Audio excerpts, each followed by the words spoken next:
All right. Fire them up.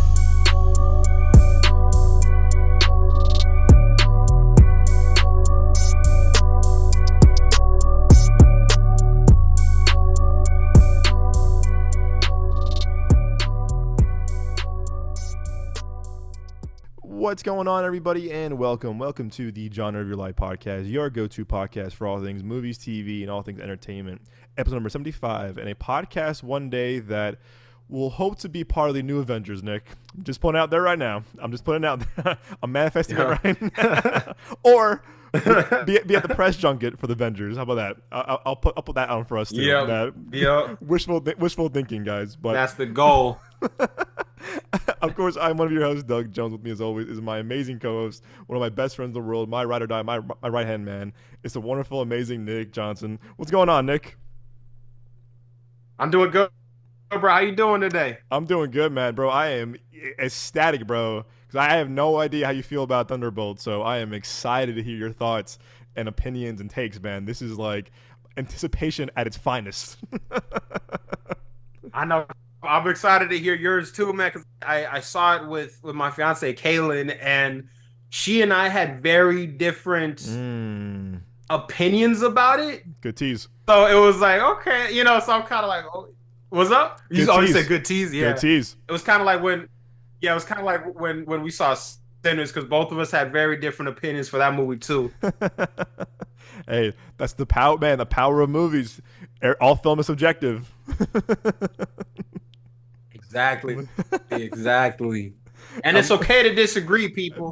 Tell them. Just because someone looks at a movie or a show differently than you, it don't mean they are op. It don't mean they wrong. It just means, hey, you looked at it like this. I looked at it like that. It's okay to have different opinions, man. That's art. That's art. That's the beauty of art. That's art, right? That's the beauty of art. So, no, I'm looking forward to it. And yes, we have a packed show for you guys this week. So, lots in store for you guys. Hope you're having a great start to your summer movie season, of course. And, of course, you can find the show on your favorite podcast platform, whether it's Spotify, Apple Podcasts, Amazon Music, YouTube Music, or your favorite podcast platform of choice, like I said. And, of course, we have our full video show on our YouTube page, youtube.com/Midway Avenue Productions. Guys, we are getting so close. We're 722 as of today, which is May 8th as we're recording this. So that thousand is gonna be huge. If we get to 1,000 by end of the summer, oh Lord, that's gonna be a really huge milestone for us. So help us get there. And we got to do something when we get to 1,000. We're throwing a virtual party. Bring your own beer. Bring your own drinks. It's gonna be a virtual pool party, everybody. Yeah. Just a warning. I swim with my shirt on. I ain't gonna lie. I do too. No shame. No, you're absolutely right. We definitely got to do a giveaway. No giveaway. Have some things I know I had in the pipeline I want to bring up to you, Moses, in terms of like behind the scenes stuff for giveaways. So yeah, you're absolutely right though. I have a huge celebration for the 1,000 milestone on YouTube. And again, our other goal that we really need to hit hopefully this summer, thanks to you guys, is that 200 ratings on Apple Podcasts. It's a goal that we've been working on for a long time now. I want to say going on 2 years. We're at 39 right now, so we're up a little bit at one point, but we're back down. We're back down. We're making progress, baby. One at a time. So if you guys can help us get to 1,000 followers, 1,000 subs on YouTube, again, the big goal, of course, it really is the 200 ratings on Apple Podcast, because that will help us get more coverage for more events, more screenings, more press access, more festivals, stuff like that. All the kind of stuff we need to kind of grow the show, of course. So thank you all for the ongoing support. It truly means the world to us. Like I said, your support really means a lot to us. So thank you all so much. Alrighty, guys, hopping right into it, Nick. Let's go on. A movie that you and I saw at South by, one of our movies that we saw is Summer of '69, a movie that was not really on our radar at first. I'll be honest with you. And I'll also post a really cool behind the scenes of us doing humble brag, bro. We covered the red carpet, our first red carpet. Slight flex, yep.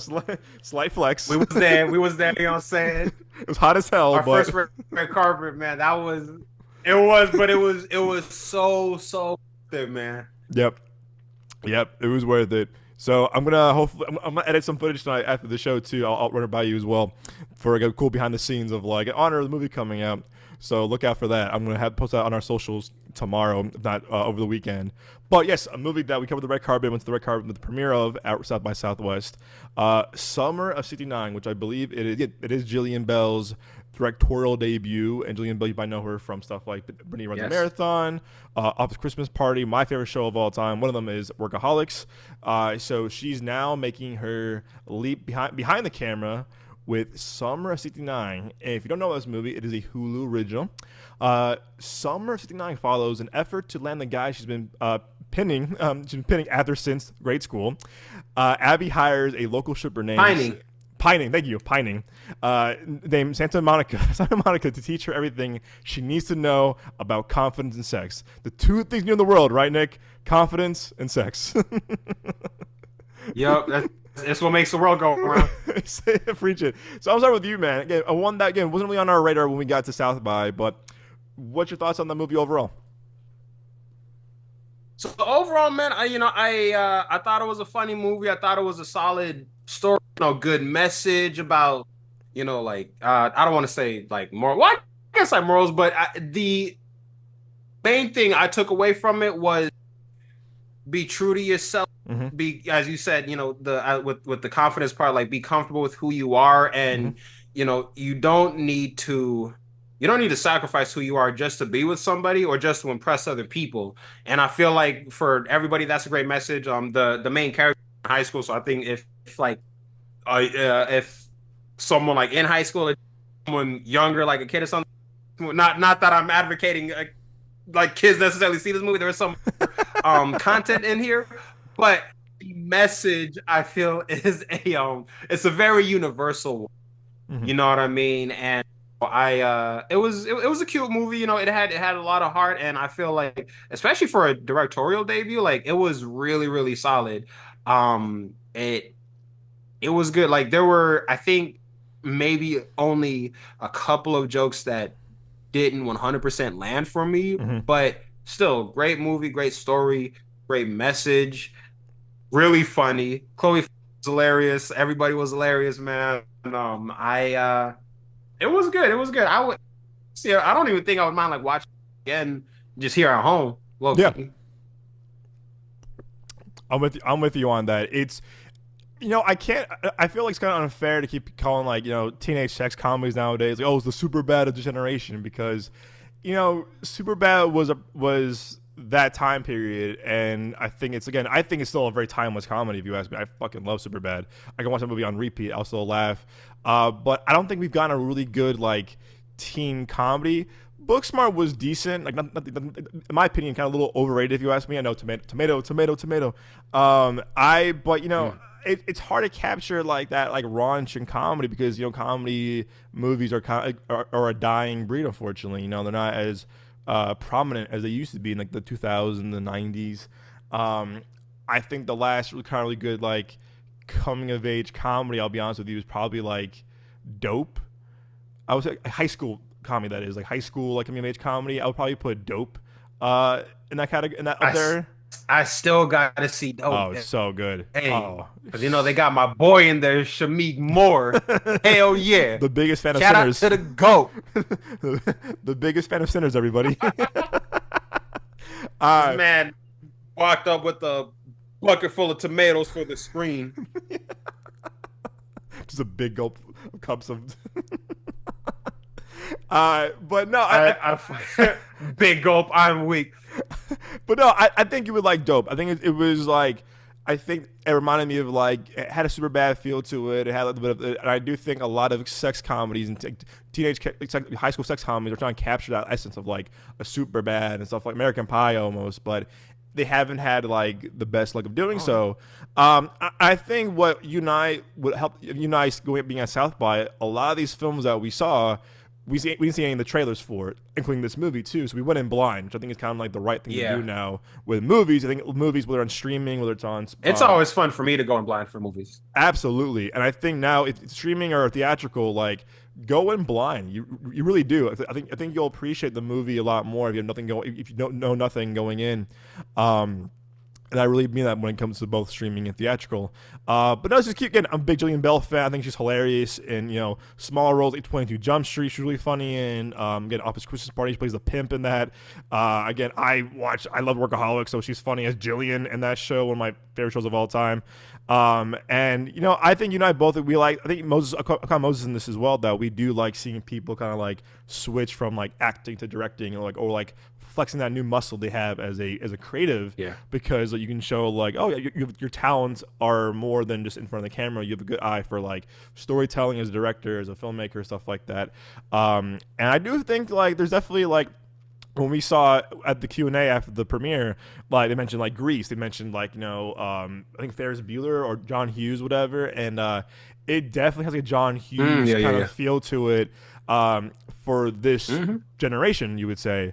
But I'm with you though. I think it was definitely fun seeing a movie like this with a crowd, even though it is a streaming movie, but definitely enhances the experience. I think when you go to a screening or a festival or whatever, you're in a pretty crowded theater. We saw it in a 1,200 seat theater at the Paramount in Austin, so it kind of definitely enhances your experience a little bit. But I'm with you though. I don't think the comedy is as consistent as like a Friendship, I would say, or Superbad. And again, comparing comedies is tough, I'll be honest. But with this movie, I'm with you. I think there was a time where you and I were kind of just like silent for a little bit, where we were kind of just like, oh, like people around us were laughing, but you and I were kind of just quiet. We were like, oh, it's not hitting for us. It's not hitting for us. Yeah, and it's one of those things where like, no, yeah, exactly, because it's one of those things where like it's not even like, it's not a bad movie by any means. It wasn't like, oh, this is so cringe. Like when we were quiet, it was just kind of like, it was just the jokes weren't like 100% landing for us. Like, but it doesn't even mean that the jokes weren't necessarily funny. It was just kind of like, I recognize it's a joke and like I think it's funny, but it didn't like pull that laugh from me. Like some movies, like it's like, how can you not laugh at this? Right. Good movie though. Still a solid film. I know that's a great point, and I really, I don't know, and I'm with you 100% on that. And I think Chloe Fineman really is, again, I think she's trying to like break out from like her SNL stuff, of course. I know she was in Megaflopolis. I know we haven't seen that movie. We haven't seen that movie yet. But like, I give her. She was in that. Yeah, she was. Oh my god, I still got to see that movie. Well, good luck because Coppola will not, as of now, will not release it on streaming services or Blu-ray. What the? Would it still be on like YouTube or some shit? What do you like? So you don't want no one to see a movie now? You can find it on 123movies.com. Good luck bootlegging it. Just kidding. Okay, no, but I'm just kidding. Start typing it right now. Yeah, the screen shuts down. Do not pirate movies. No, don't. No, right? Don't do it, guys. Do not pirate movies. Everybody, see them legally. Support filmmakers. Support your movie theaters. Don't do it. See them the right way, the legal way. Yeah, no bootlegs up in here. No bootlegging. Different time. And also, who is the? Oh my goodness. No, that's who was the oh my gosh, why am I blanking on the actress's name? She was in she was in that 90s show, which I'll be honest with you was not that good. I gave it a chance and I was kind of like, ooh. I was like, ooh. Sam Morelos, she's the lead, and she's very, she's like, she plays like this like innocent like high schooler very well. Like she plays a guy kind of just like kind of naive about some things. Naive. That's the exact word. Naive. Kind of very not sheltered, but very kind of just like inexperienced, kind of just like that nerdy, kind of quiet, kind of just like exactly reserved. He's young. She's still learning. Weren't freshmen or something like that in this? No, I think they're seniors. Remember? Oh, really? Damn. Yeah, it's kind of like seniors. Okay. That kind of super bad thing. The super bad of like, oh, it's my last year kind of thing. Or you look smart. Because I think I assumed that they were freshmen just because of like specifically how naive she was about these certain things. Yeah. By like by the time I was a senior in high school, not to sound a type of way, but like a lot of the stuff that she was still trying to figure out, I had on that for like years. Yeah. Not experience some of that stuff, but it's just like you you just tend to learn things as you grow up. You know what I'm saying? I, That was like the it's, whole like I never heard of like this before. They're talking about this a lot in the movie. oh I yeah. never heard about that before. Like that was one thing where I was like, what the who figured that out? Well, can I say something real quick too? We thought it was a period piece. We thought it was like a Fucking period piece. we,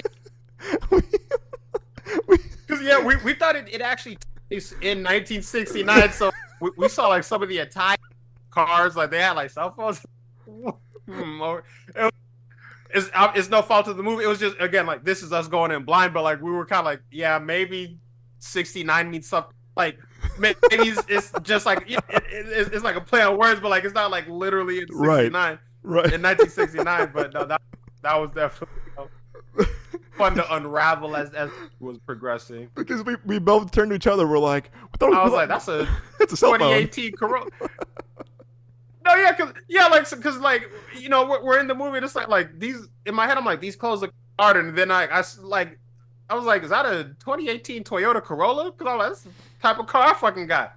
I know they didn't have those in 1969. Yeah, it threw us off because we were like, oh, we're not a period piece. And I'll say this too. I thought Charlie Day kind of stole the show, not stole the show, but like when he was on screen, he had us cracking up. Like I mean, Charlie Day in most things. This dude was out of pocket. This dude was a live action cartoon character in this movie, man. Like he was hilarious. Rick Richards. Yeah. What a character name. And I like that. Like he was kind of like, I don't. What's up? No, go ahead. I remember like he was trying to like he wasn't good at math or something like that. He was trying to learn a new language, but he just kept like fucking it up. No, this was a really funny movie. I think it's like I'll say this. It's definitely a good streaming movie. I'm really glad that I think you and I have seen some I think we've seen some funny streaming movies the past year. Whether it was this, whether it's You're Cordially Invited. In theaters, we've had the privilege to do that, and I think we're lucky seeing that. And again, I do think though this is a very good like hang out at the house, hang out in the crib, get some popcorn, get a little snuggy, get a little cozy, and put it on, and you'll have a good time. And again, a little snuggy. That's for real. And again, is it like, oh my gosh, funniest movie I've seen in a long time? No, not far from it, unfortunately. But to your point, though, it's still it's charming. It wasn't like necessarily bust a gut laughing, no. But it has some really solid laughs in there, though. I will admit. Yeah. Oh, definitely. And I think Jillian Bell has a lot of promise as a filmmaker moving forward. I think she's really funny. She's very quick. She's very quick. You see her in movies and shows, whatever. So yeah, again, it's cute. It's on Hulu this weekend. Check it out. I want to say something pretty cool. When you look up this movie, look at us. We pop up. What's up? So if you Google Summer 69 movie, scroll down a little bit, you see us. our reaction. So hell yeah, that's pretty cool. Oh my! How did I fucking miss that? No, that's really cool. It's us. We made it. We made it, y'all. Recognition. So yeah, I'd give this movie really a solid. I think a solid 6 out of 10. How about you? I'd give it a 6.9 out of 10. But nicely done. Very on brand. Nicely done, guys. Nicely done, Nick. Thank you. This is why he's a genius. Yeah, guys. That's so definitely check out Summer 69 now streaming exclusively on Hulu. Alrighty, moving on now to another movie very different movie, I'll say, and that is Marvel Studios'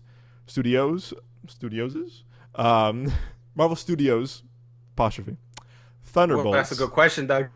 To be or not to be. Thunderbolts asterisk. Asterisk, right? Asterisk. Thank you. Asterisk.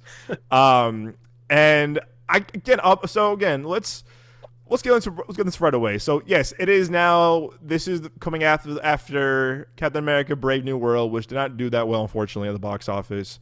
It's also coming right before the highly anticipated Fantastic Four. So right now, Marvel's still in this kind of like, I'm not gonna say rebuilding phase, but like I'll say maybe restructuring or trying to get back on track phase. Would you agree with that?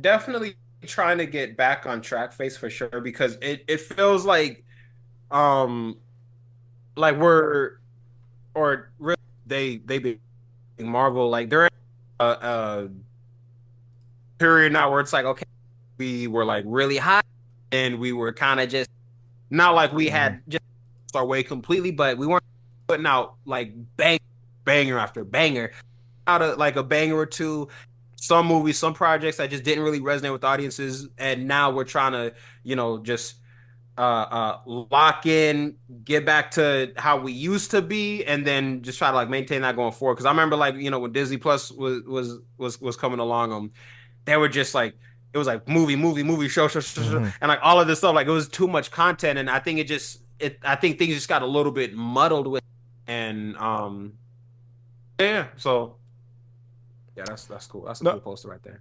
I agree. Taskmaster looks fucking dope, right? Yeah, it looked cool. They I look ain't even gonna lie. they look Taskmaster looks really cool. they look cooler in this than they did the Black Widow movie. I'll be honest. Yeah. Yeah. Yeah, The I don't know which of the Red Guardian suits I like more though. But I think Yelena has a cooler look in this movie. I agree. What else was in Black Widow? No, that was it. Okay, let's get to it. But We'll do. Do you want to do non-spoiler in the front and a spoiler in the back? yes. Okay. All right. So, if you haven't been following Thunderbolts or watching the Marvel stuff, Thunderbolts follows ensnared in a death trap an unconventional team of anti-heroes, Yelena, Bucky Barnes, Red Guardian, Ghost, Taskmaster, and John Walker embarks on a dangerous mission that forces them to confront the darkest corners of their past. And I wish we had a BetterHelp ad because it'd be a great BetterHelp ad, a BetterHelp therapist ad. If we had that, it would be a great portion for that. All right, Nick, you are the Marvel expert as well. I've been really curious about your thoughts because I have no idea. So, what do you think about the movie overall?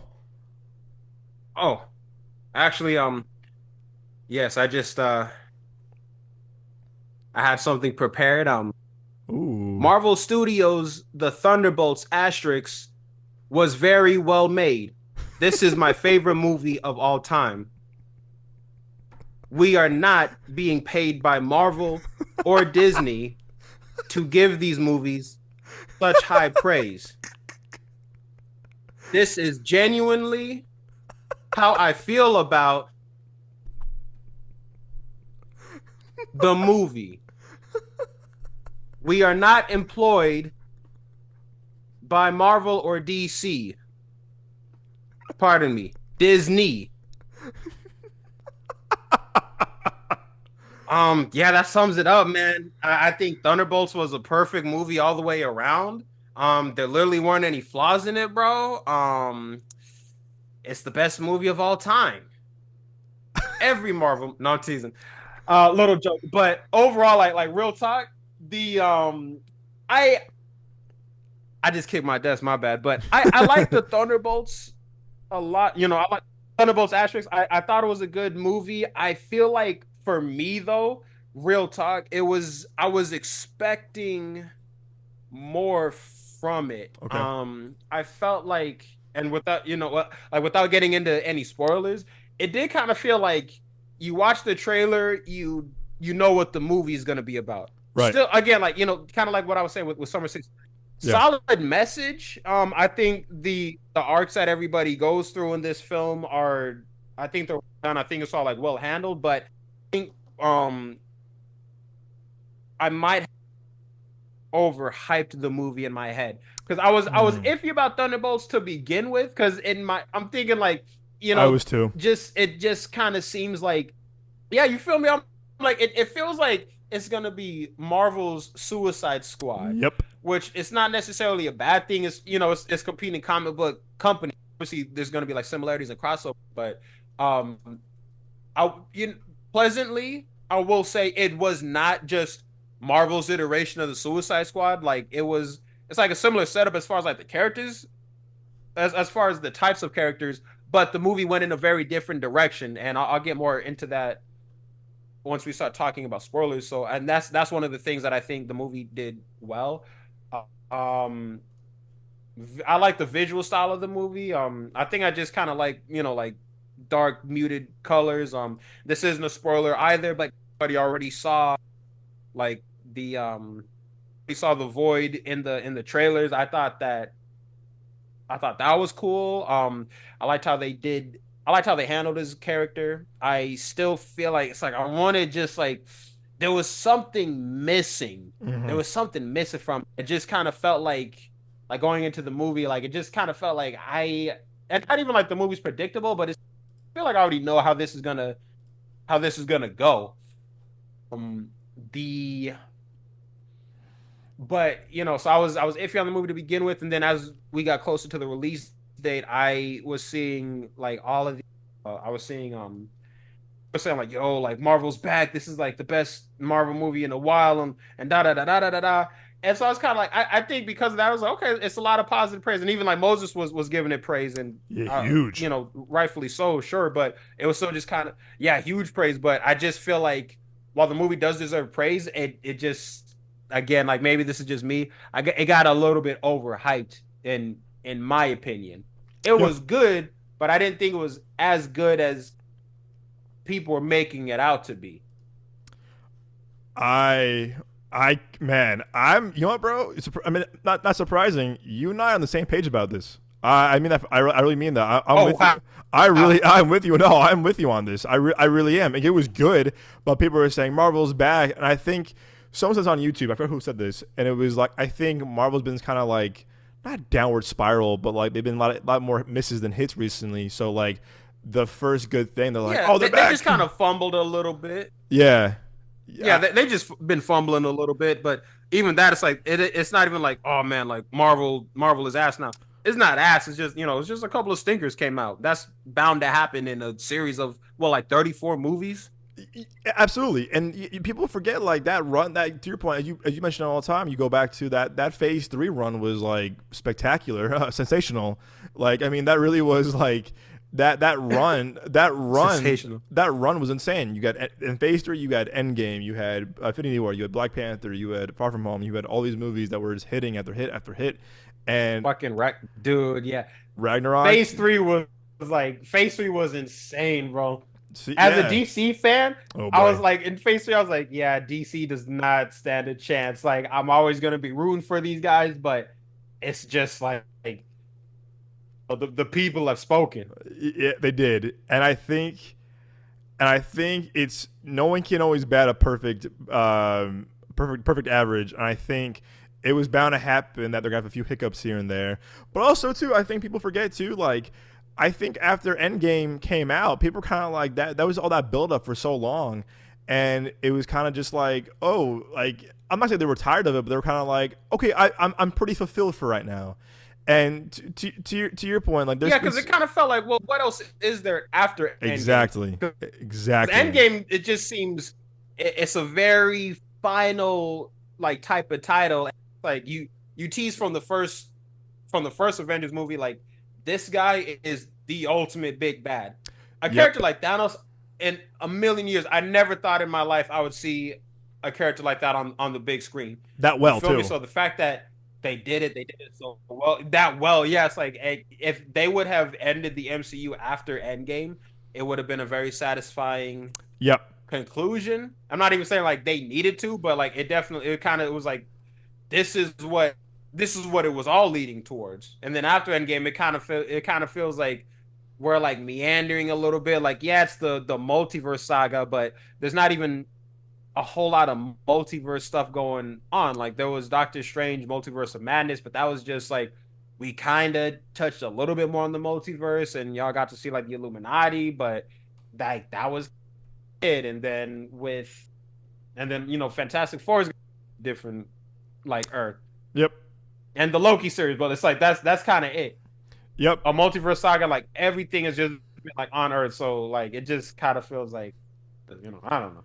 I'm just rambling. No, I think to me the best two multiverse. I think people are overusing it now. I think Marvel is overusing it. I think people in general are overusing it now. And I think No Way Home Yeah, look, again, I didn't see Loki season 2. Loki season 1 I liked. I didn't love it. I think you guys liked it a bit more than me.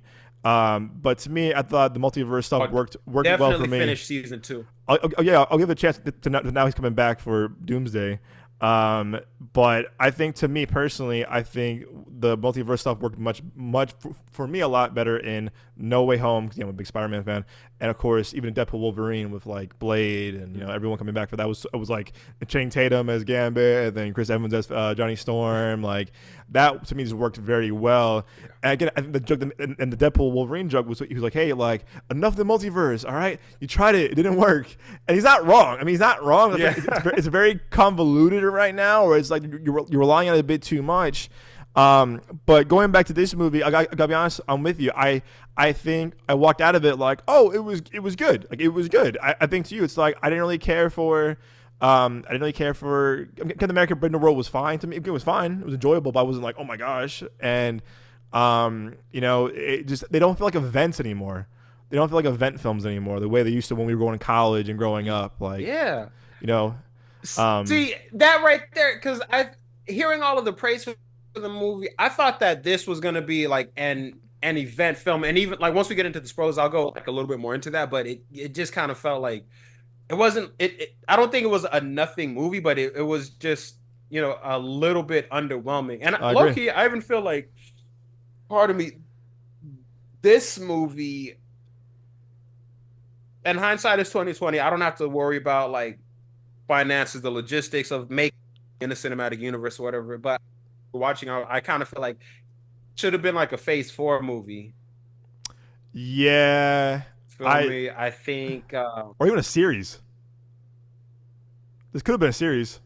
It could have been a. Oh my no! I said that to Kaylin. I was like, the way that the movie, the way that the movie played out, like this, y'all should have treated this like how I did Falcon and the Winter Soldier, done a little, like series, and then like the film concludes.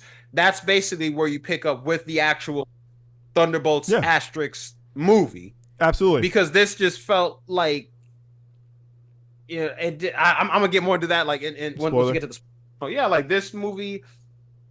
Yeah, like this movie, Brave New World. Like they should have been. These two should have been Phase 4 movies. I would still have like Brave New World come out before Thunderbolts.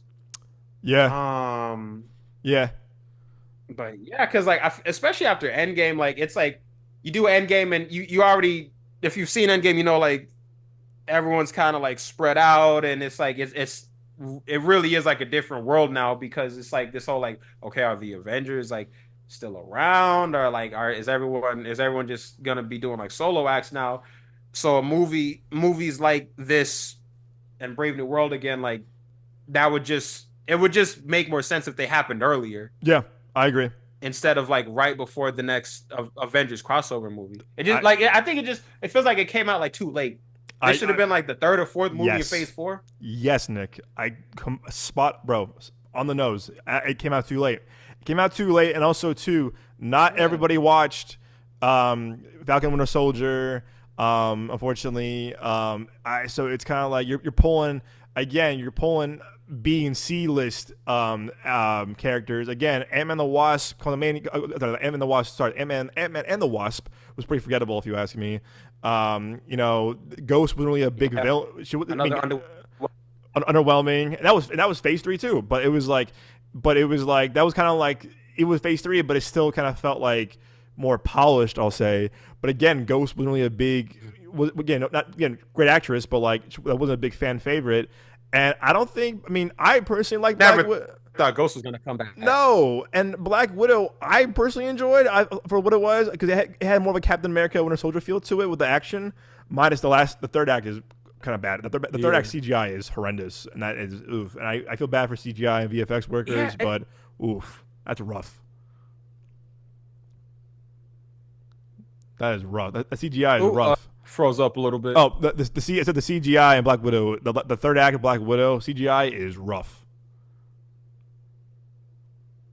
Got you. Yeah, and even with Widow, like I thought it was a good, I thought it was a good movie. It's kind of like a Jason Bourne type thing, which I like. But yes, like Black Widow, like this, it should have come out just a little bit earlier. Like Black Widow should have came out like Black Widow should have came out like right after Civil War, like maybe one movie in between Civil Mm-hmm. War and Black Widow, I agree. and then I think like it should have been like yeah, sorry, my bad. I keep getting like lost in thought, but Black Widow, Homecoming, and Ant-Man and the Wasp, those three movies, they should have came out like closer together Yeah. because each of them was kind of dealing a little bit with the aftermath of Civil War. And one thing with Civil War 2 is like not to go on a whole rant, but like it's like you got like the superhero community divided. Like in the comics, it was a huge thing. Obviously, it can't be a one-to-one comics to movies, but I Yeah. would have liked to have seen more of the fallout from the whole Sokovia Accords thing because the whole thing is like, well, if you're a superpowered, you're like registered for the government. Iron Man's whole thing, and then it's Homecoming. He was just letting Spider-Man do whatever. It's like, bro, what the hell was the point of the Accords then? Yep. If you're just gonna let this dude be some like random fucking vigilante doing whatever the fuck, and Yeah. people will still be like, oh no, man, Team Iron Man. Mm-hmm. I'm not even saying Iron Man was 100% wrong, but like it was like he kind of he was only on that side because he felt guilty. It didn't like I'm doing this because to do. No, man, you doing called out by someone. They all had Respectfully, of course. they all had post they all had post not clarity. Yeah. Not You just feel bad because Alfred Woodard walked up, called you out, made you feel bad, and now you're mm-hmm. like, no, guys, we have to change. We ain't got to do shit, Tony. You may be rich. Ain't like, Sit your ass bro. down. Sit your ass down. Nah, I'm with you. I know. I completely agree with all that too about the timing of everything, and I think to your point about it definitely has Suicide Squad. Someone I think Double Toasted or the other guys were like, this is Suicidal Squad, and we'll get into that a little bit later because of like because of the themes of the movie. And again, this is keeping this spoiler free still. The movie, I was kind of surprised the movie did take. It talked about mental health and depression and loneliness pretty seriously. It wasn't a joke. And because I feel like a lot of times in Marvel, like they'll be like, oh, haha, oh, serious moment, and then joke.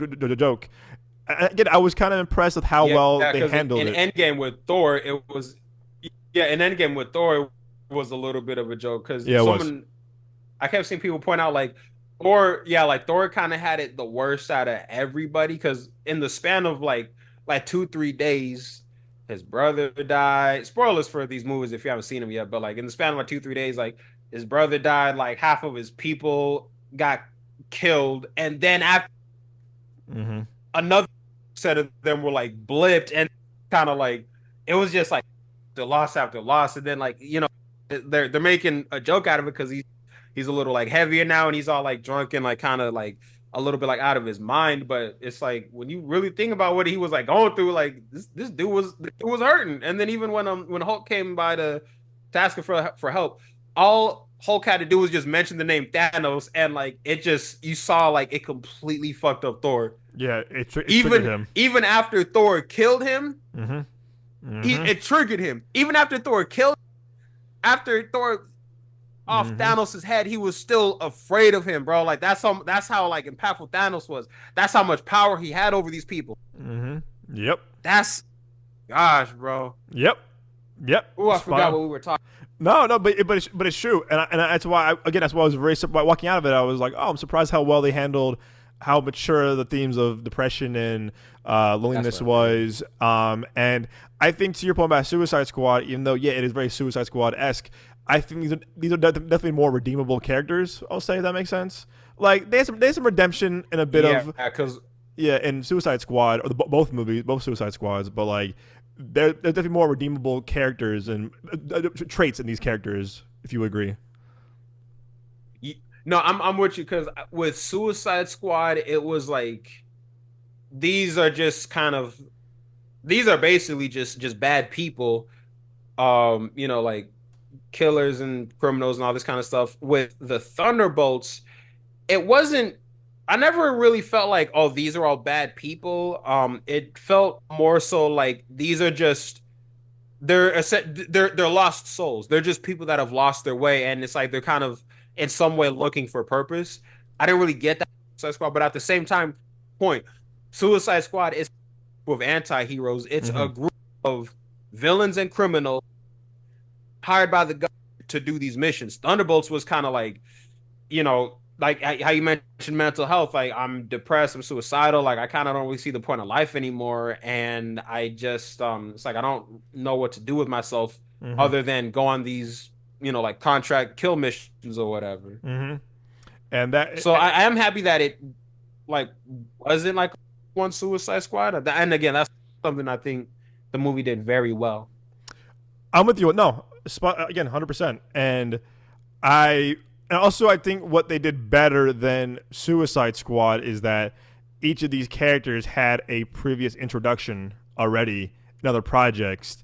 And I think Suicide Squad, it was the first time we were seeing all those characters in that universe for the first time. Yeah, like we weren't introduced to Will Smith's Deadshot. We weren't to Harley Quinn's Margot Robbie's Harley Quinn or Jared Leto Joker. It was like, oh, we're gonna see them for the first time in their own movie. But we've met, we met Red Guardian, Elena, and Black Widow. We met Ghost and Ant-Man. We met Taskmaster and Black Widow. We met John Walker and Falcon and Winter Soldier. And we've been with Bucky for now 14 years.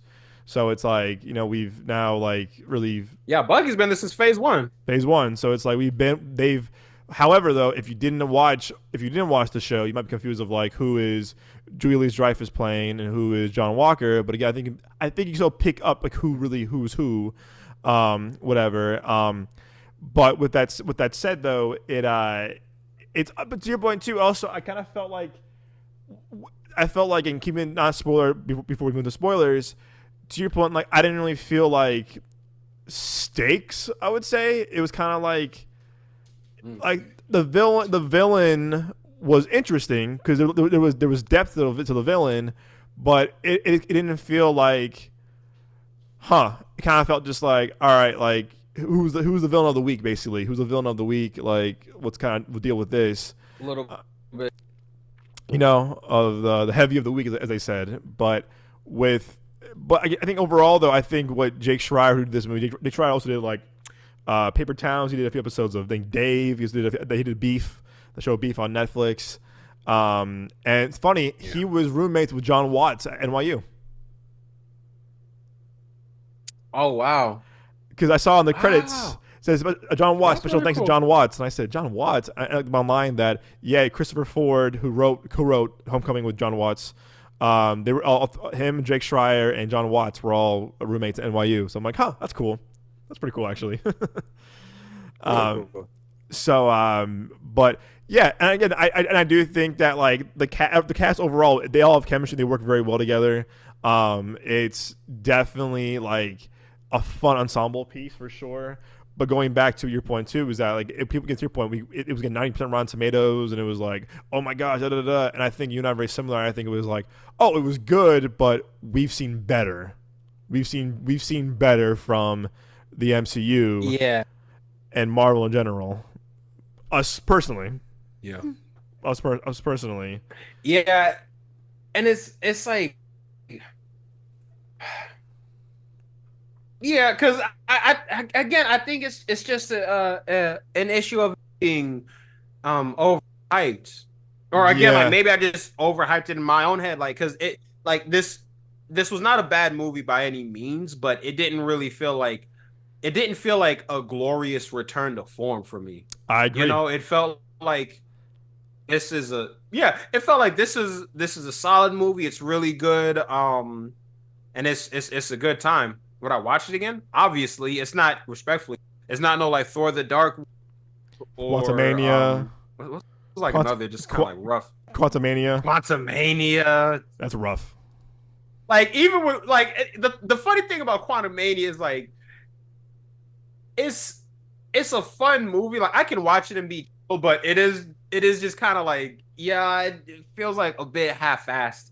Yeah, that's a dope poster. See, I like when they do posters like this where it's like it's minimal, but you get like a sense of the movie. Like I get kind of tired of just like here's the title, here's like everybody's fucking floating head around it. It reminds me of this poster. And that shit, bro. It reminds me of this poster. The this is the end poster. It reminds me of that poster a little bit. Oh yeah, no. It reminded me of that a little bit. remind me of this a little bit. And I'll still say this too. I said in my out of theater reaction. I said this movie. I think also the big standouts for me personally were David Harbour as Red Guardian and Florence Pugh as Yelena. Because I felt like when they were on screen, I felt more interested by their characters. Bucky a little bit too, but like I felt like this was kind of like, you know, how people were saying Captain America: Brave New World was kind of like a sequel to Incredible Hulk. This was kind of a sequel to Black Widow, a little bit. No, it definitely like is. It's like it's a Black Widow and the sequel to Falcon and the Winter Soldier. Yeah, so like it does. I like how it kind of fits as like it's a sequel to both movies. Let's get into spoilers real quick because I definitely got some stuff to say. But we are okay. So yeah, so final warning, everybody. So you haven't seen the Thunderbolts yet. I'm putting up the spoiler warning right now.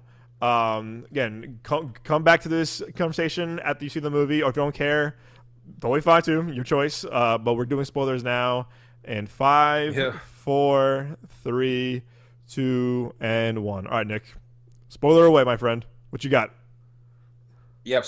So spoilers thing. So this was kind of like where I'm coming from. Like, so okay, they got this movie right, and Shuri is a fascinating character to me personally because he's essentially if Marvel was gonna try to do Superman. Marvel keeps doing different versions of Superman. They got Sentry, Hyperion, Gladiator, Thor, Loki. They got different like versions of Sentry in particular. I was really excited to see because like when I was a kid, I should comic book. It's in my garage. But when I was a kid, I up this. It was a comic book called It was like Avengers: The Century. I'm at this picture right here where oh man, this one. It was like actually scroll. No, scroll up a little bit because I think I saw it. Damn, I lost it. My bad. But no, like in this comic book, it was like blah blah blah. Some shit had happened with the Avengers. They broke up. They got together. That's why they were called the New Avengers.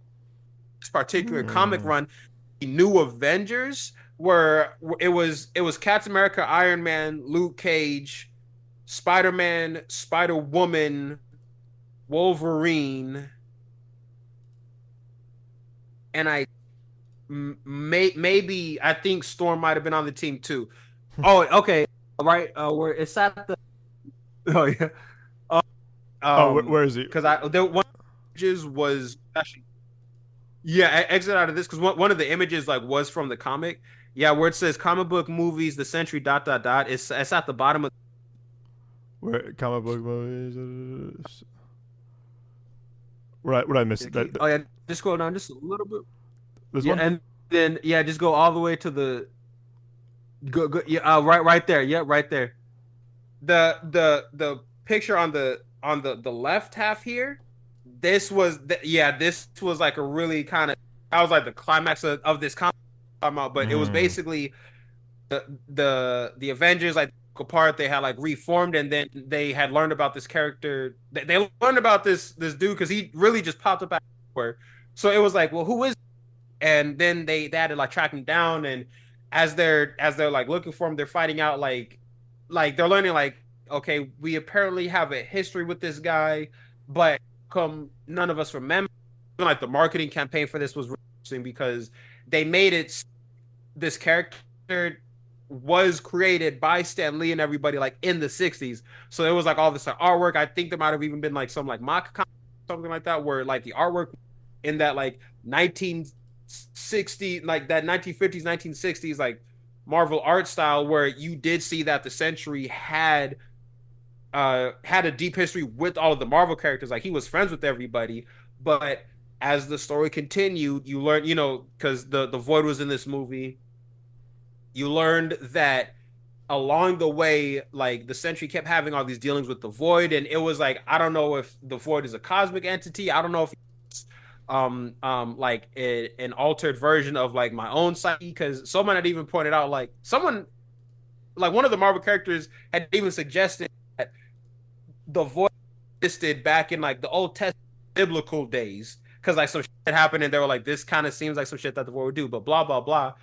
It was just he was so dangerous. The Void Mhm. existing in his mind was so potentially dangerous that Sentry teamed up with Reed Richards and they created a device to erase the world's memory of the tree and everything associated with the tree, and also tree's memory of himself. So like that, and it's like you essentially like rewrote everybody's reality, and like that's it was like this crazy like moment. And once everybody like remembered who he was, then there was a shot of like of Avengers Tower, and you know how like in this movie they were calling it the Watchtower. Yeah. Yep. The in the comics yeah, like in the comics when they after everybody remembered who he was, they went back to Avengers Tower. The building was different because the like this the Watchtower was like it always existed like in that geographical spot, Yeah. but like the Avengers unknowingly, I guess, had like built their base around the Sentry's Watchtower. So when they all remember he who he was, they could finally see his Watchtower, and it was like, holy shit, this has literally been here the whole fucking time. And it was again, I just really liked how they did it, and I like just the way that they told the story. Like essentially, Superman is so dangerous we have to erase everybody's memory of him, and we have to basically convince the world that he does this so that he won't be a danger to anybody or himself. And even his wife, the Avengers like called up his wife and they're like, "Hey, we got to talk to you about your husband Bob." She's like, I think it was like, I don't know who Bob is, or like, or something like my been just like disappeared or some shit like that. But blah blah blah. I was I think I was hoping they would touch on some of that stuff in the movie since they're bringing in the Century. Um, and then, they basically didn't. It was just like, oh, well, I had a troubled past. And then I did this whole, I basically did the super soldier serum, but because I have the void in my psyche, it just fucked everything up. So like how they handled the Century, I liked it for the movie, but overall I was a little bit underwhelmed with that. It felt like the movie just felt kind of still too, because it felt like, okay, this section of the movie is in this base, and now this section of the movie is on the streets of New York City, and like that was it.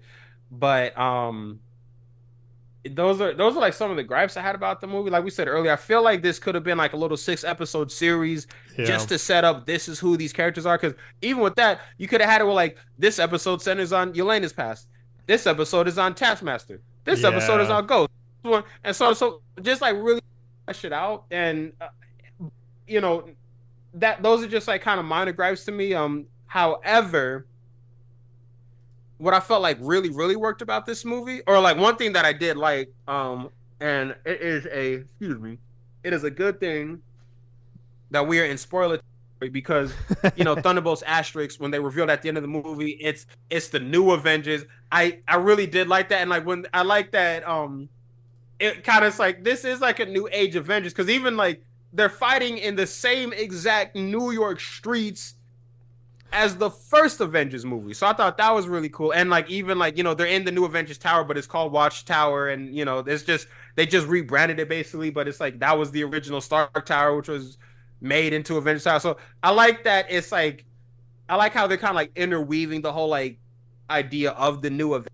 I liked how they did it in this movie. I think it was creative and it was a fun reveal. But I think another thing for me too was like in the end credit scene when it was like the whole like, okay, like are we the Avengers or is Sam's team the Avengers? And they're obviously setting something up. I don't know if they're gonna do like a Civil War Part Oh Two or some yeah. shit like that because there was like a Civil War Two in the comics, and I don't know if it's gonna be like the new Avengers versus the Avengers or some shit like that. But I'm kind of like, I feel like if Sam and Bucky are cool now, then why not just roll the two teams into one? Yeah. You know what I mean? And I then you can agree. still have like Sam and Bucky and Yelena be like the three leaders of this new team. I feel like that's that's like a solid way to do it. Because also like if the new Avengers have the old Avengers Tower, where is Sam's team going to be operating? And also I'm curious to see who is going to be Sam's team of Avengers. Right. You know what I mean? And it's just also I'm a DC guy. I gotta point this out. Like I'm like y'all got this movie with basically evil Superman, and like the HQ is called the Watchtower. I'm like, man, get out of here with that shit. I know it's from the comics, but it's still like not in DC. League headquarters is called the Watchtower. So just it's like y'all kind of keep doing this, but no, I liked it. I was like surprised, not surprised. Taskmaster died. I thought that Taskmaster had a really cool redesign. I like that they brought back the original actor that played Taskmaster. I do kind of feel like why was she here?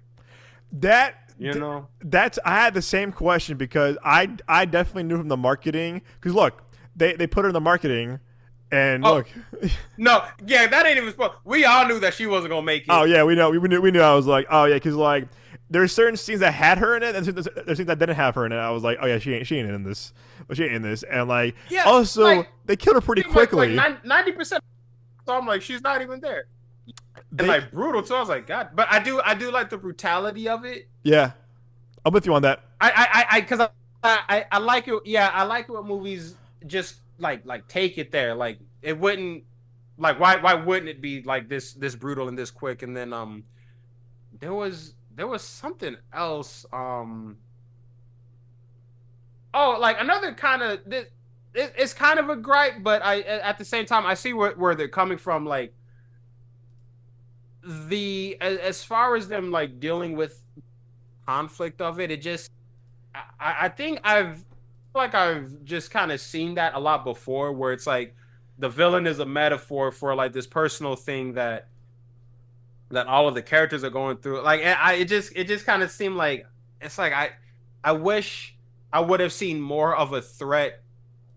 I wish the Void would have been like more of a threat, and I wish it. I part of me does kind of feel like I wish it was just essentially Suicide Squad versus Superman. But I feel like they just wanted to tease it a little bit for this movie so that they can go balls to the wall with the Void and with Sentry in the two upcoming Avengers movies. Because obviously they're gonna bring them all back. But it is kind of like okay, so the conflict isn't even like this villain. Like conflict is really just like your own personal tragic traumas, and not to downplay that at all, but for me, it's like I think I was just like I'm kind of going into like this book movie. Y'all are saying everything. Y'all are saying like yo, Marvel's back with it. Just the whole like we have to overcome this trauma like together. Good message, but I feel like I've just kind of been seeing that a lot before, or I've seen that many times before. Yes, sir. Yes, sir. I'm with you on that. I'm with you on that. But but also, yeah. But the it was still like really cool though. Because I liked how the Void was like turning people into like shadows. I thought that was really cool. Too. When that little girl got turned into a shadow, bro, like right after Red Daddy said, I was like, I almost hollered in the theater. But but part of me, like that they saved the day and everybody came back and everybody was fine. But part of me, again, like because I'm a person that likes when movies kind of like take it there. Part of me wishes that almost everybody that was like turned into a shadow like that. Part of me kind of wishes like they would have just stayed shadows. Like it really would have been like, damn, like we saved the day. Kind of like it does. It is last effects. It's stakes. It's consequences. I like when consequences last. Me too. The action was cool and creative. Like when this was like fighting everybody, I'm like, bro, this is and like it wasn't a crazy fight scene because the scene he was clearly holding back. Yeah, he was. Hell yeah, he was. It's like y'all do not stand a chance together. There was even a scene, a part of that fight where I remember like Sentry was fighting Bucky, and Bucky tried to shoot him, but when he tried to shoot him, it was like he was holding the gun like kind of at an angle like this. Like you try to shoot this dude like in the head from the jaw right here. That's crazy. But at the same time, it's like, yo, this is Superman coming to kill me, man. You feel me? But it was cool. But again, like I liked all the arcs that everybody went through. I feel like, especially with what's his name, U.S. Agent. I feel like he's one of those characters where it's like you're not like a bad guy, but you are like an asshole. But you're just like a flawed person because like I had rewatched a scene from Falcon and the Winter Soldier where they were like where the government was or he was in like some sort of hearing, and they were like, we kind of have to like let you go, and he was kind of like, I dedicated my life to this mission, and I've done like everything you guys told me to, and now y'all are punishing me for it. Like you're punishing me for being obedient to you guys. So it's like, oh, okay, I kind of, I'm not mad at that, and I can see like a little bit of that here, I think. But overall, I think I would give this movie like a 7 because it wasn't terrible. It's just like you didn't quite stick the landing for me. But it was good though. Yeah. I'm honestly, bro, I'm giving it a 7 as well. And you kind of you said a lot of things that I felt about the same thing. Again, solid 7 is how I felt. Right when we ended, I'm like, this is a 7. This is a 7. And I think Moses liked it more than us. I think he gave it an 8 out of 8. I And it was funny too. It was like I would hate to be in New York in the MCU because like it's always fucking something, man. It's like no, because everything goes down in New York. It's always like everything something. is always popping off in New York and sometimes in San Francisco. Yeah, because that's where you got like She-Hulk and Shang-Chi. Yep, and Ant-Man. So yeah, like maybe like once or twice every couple of years, but in New York it's every other fucking week. It's just like why even live in New York at that point in the MCU? It's like, well, hold up now. No. And you know, I'd be out of there. I feel like this movie I will give it for praise for is that it made Ghost a more interesting character. I would say. They still don't utilize her the way that they could have. Like they could utilize her more. And I remember texting you when I was watching when Falcon and Winter Soldier was airing back during COVID. I was texting you. I was like, I'm not liking this fucking Walmart ass Kmart Temu Captain America because he was just annoying the hell out of me. But there's a funny line in the movie where Bob Tim goes, like, "You're Captain America. You're such an asshole." I'm like, that was kind of funny. That was kind of funny. Yeah, no, that was funny. I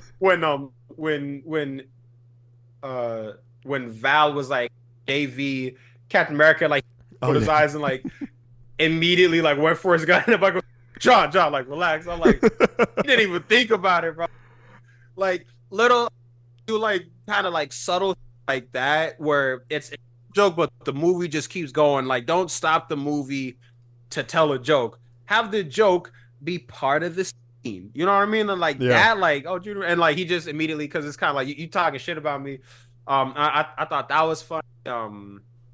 What else was funny? Yeah, Red Guardian was funny too. Like with the whole like Wheaties box. That's a good poster, and I loved it at the end where the post credit scene after the day was saved and like they all kind of like walked through that. No, like right before the post credit scene, but like the day was saved. They all like walked through the tarp and then Val, because initially she was gonna try to market the Sentry as like, oh, this is the new hero. It was like, well, as like a really quick kind of PR thing, like, oh, these are the new Avengers. Yeah. I thought that was cool, but also like, like, excuse me, it was kind of Val's comeuppance because when Yelena was like, now I own you, I like that a lot. I like did too. Val isn't just gonna like keep getting away with all of her shit, and also I'm pretty sure they referenced this in the movie that it was a super soldier serum that gave the Sentry his powers. Because in the comics, like it was like they replicated the Steve Rogers super soldier serum, but they had like amplified it like 1,000 times over, and that's why he was so powerful. Because he was like, what's his name, like the golden, like the Golden Guardian, and he has in the movie they said like he had the power of 1,000 exploding suns. In the comics, it's 1,000,000 exploding suns. Interesting. But no, yeah, Sentry like he's a very he's a very interesting character. No, okay, my bad. I'm sorry. I misspoke earlier. The Sentry's in the comics. The Sentry's introduction was like the first few issues of the New Avengers where they were like still kind of like setting up like, okay, well, we need to like team back up. They were at like some super villain prison, and the Sentry was in one of the cells. He was in his costume but had like he had like long hair, like a thick ass beard, and like I think Iron Man saw him or something like that, and he was asking the guard like, who was that guy? He's like, oh, that's Bob Reynolds. He's in here because he killed his wife. And I think it was implied that he had just checked himself in there. So then in the next few issues, that's, like New Avengers, who was the Sentry, they found him again. Like Captain America and Iron Man, they had brought Bob. Is his name Bob Reynolds? Yeah, Robert Reynolds. Yeah, Robert Reynolds, but Bob. Yeah, Okay, yeah, yeah. they gotcha. Yeah, they brought Bob Reynolds' wife like to him, and they were like, "Hey, this is your wife," and like it was there was like this, it was like confusion because it's like you checked yourself in you turned yourself into the prison because in your own words you killed your wife. Your wife is right here. What is going on? And even the sentry was kind of confused because he was like, okay, I thought you were dead, and then like he just spat disappeared. So it was like again, it was like this whole mystery, like who is this guy and what the fuck is going on? I think I just wanted like a little bit more of that like mystery, who is this guy kind of going on in the movie. But at the same time, it would have been a lot for the movie to kind of like tackle. So I get the why they went with the more like streamlined, like oh he was just like some junkie that signed up for this experiment and then he became the central. With that, it's like if you're gonna like go for the whole if you're gonna go for the whole like he's traumatized and he had like an abusive home, I know it's Disney, you got to sell it to like the whole family, but yeah, no, that shit was crazy. But no, I feel like I would have liked it more if we would have if we like a little bit more of the of just like how like traumatized like he was. It kind of felt like we just see this meek guy and it's allusions to yeah my dad was beating us, but it's like I kind of wanted to I think I like when they like delve into certain things more because it's I do like how too. bad was the abuse that like once you got superpowers your psyche fractured in half and you created essentially this fucking demon because the void that was that was him like his trauma. And I love how the void just a silhouette with like not even like eyes, but just like little like pinpricks of light coming through. He Visually, that I did enjoy that a lot. to me, I kept making a joke to myself. I'm like, he's kind of like an unlocked character the entire time.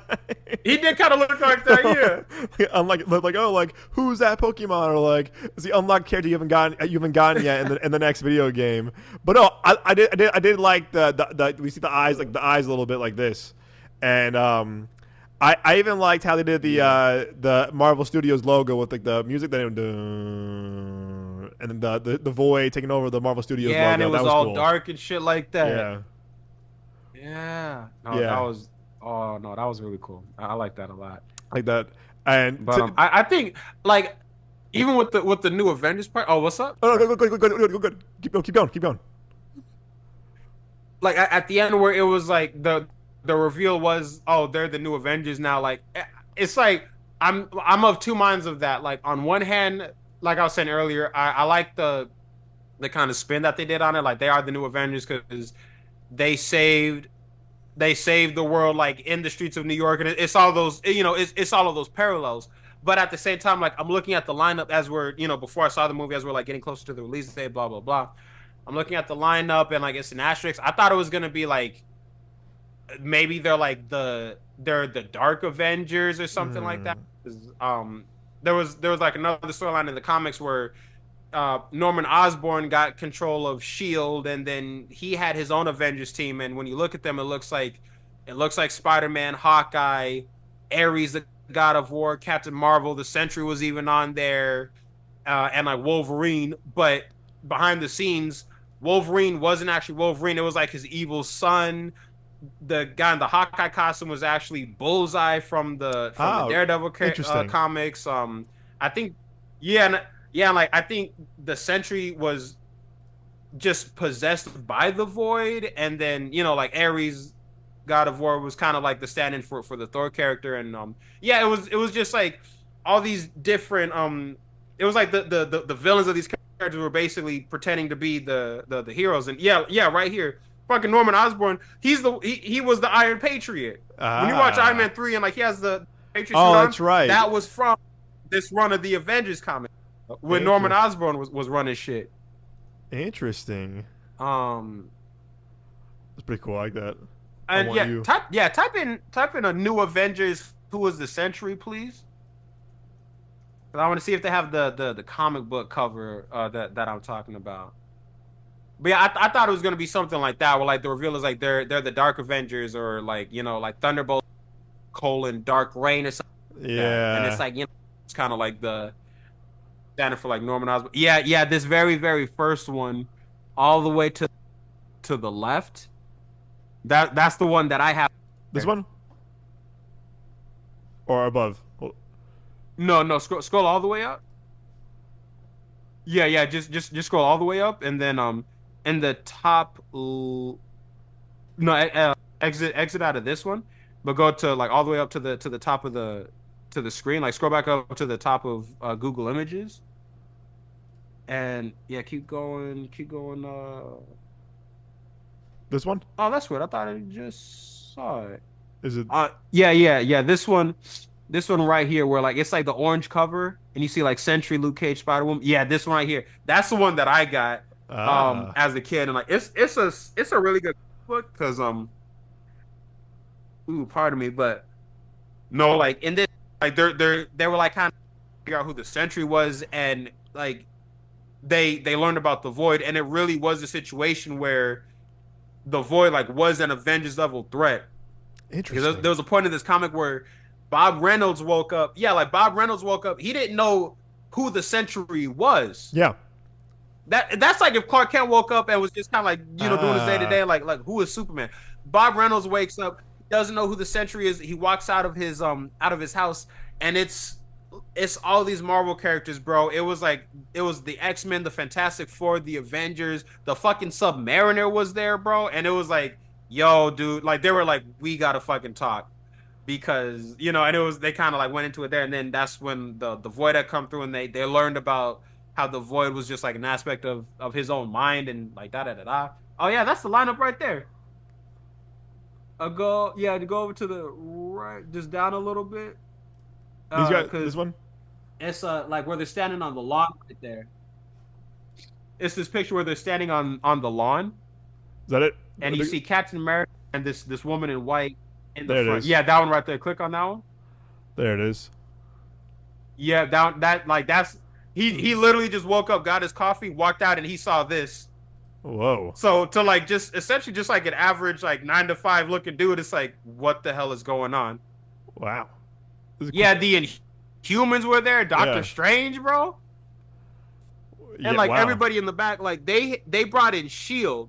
They had Shield and all of these, Shield or whatever the fuck. Like that's how they dude was Because for this much of a threat and know who he was. they did say like at one point where Bob was like, "Oh, what happened?" Because like after after like they get out of the void, he's like, "Oh, what I miss?" Because he had no recollection of it, and I was like, "Oh, interesting."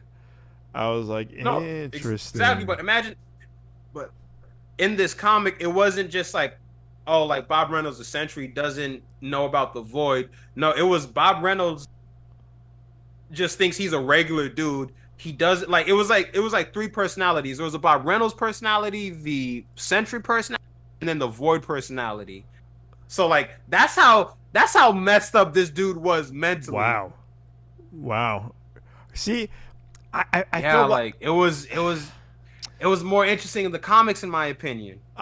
yeah, it does. The way you're telling me all this, it definitely sounds more intriguing. I feel like I don't know how much they're gonna get into this with Avengers. Like to me, it's gonna be like to know he's gonna be in Avengers, but it's like I'm really curious to know like how they're gonna explore this. But to your point, I feel like there's more to explore with this character, but I don't think they know how to handle it or adapt it properly the way you tell me about it from the comic books. So it's like I don't know. That's Yeah, it's I feel like they gotta like really streamline it. yeah, that's a good word. Which I get because it's already like a lot going on, and like this right here, like this everything I just told you about, like this whole like new Avengers was essentially Yeah, that could be a whole movie in and of right, itself. That could even I don't want right. to say it could be like a 2 or 3 movie like arc, but it could be like something happens and it's like maybe like Sam and Bucky like yo we have to like form a new Avengers team because like the Earth needs protectors, and then maybe like they learn about this Sentry guy or like Bob Reynolds or some shit like that, like and then they just kind of like explore and investigate who's the Sentry after that, and then like that could lead to like this whole like Avengers of a crowd or whatever. Not saying that should have done it just for this character. I feel like there was I feel like there's a more interesting way to do the Sentry screen like that. Yeah, from what you're telling me, I feel like there's a lot more to explore, and to your point, like streamline it, but also make it its own thing, like make its own series or a movie. Because I feel like there's a lot of like mythology and a lot of lore to this character that feels like kind of be either Yeah. underutilized or not properly used in the MCU, and I feel like it's kind of I feel like we had the same issue with Gore the God Butcher and Thor: Love and Thunder, where it was like you had Christian Bale and a Yeah. great villain, and you kind of felt like that's it, and I was Yeah. like, what? Great actor, like monumental villain, like the- not to not to not to keep sounding like this dude, like, oh my god, in the comics it was so much better. But like in the comics, bro, like Gore the God Butcher, like Thor basically never defeated him. Thor came across before I get tongue tied, Thor came across Gore like times in his life. It was like thousands of fucking ago when Thor was like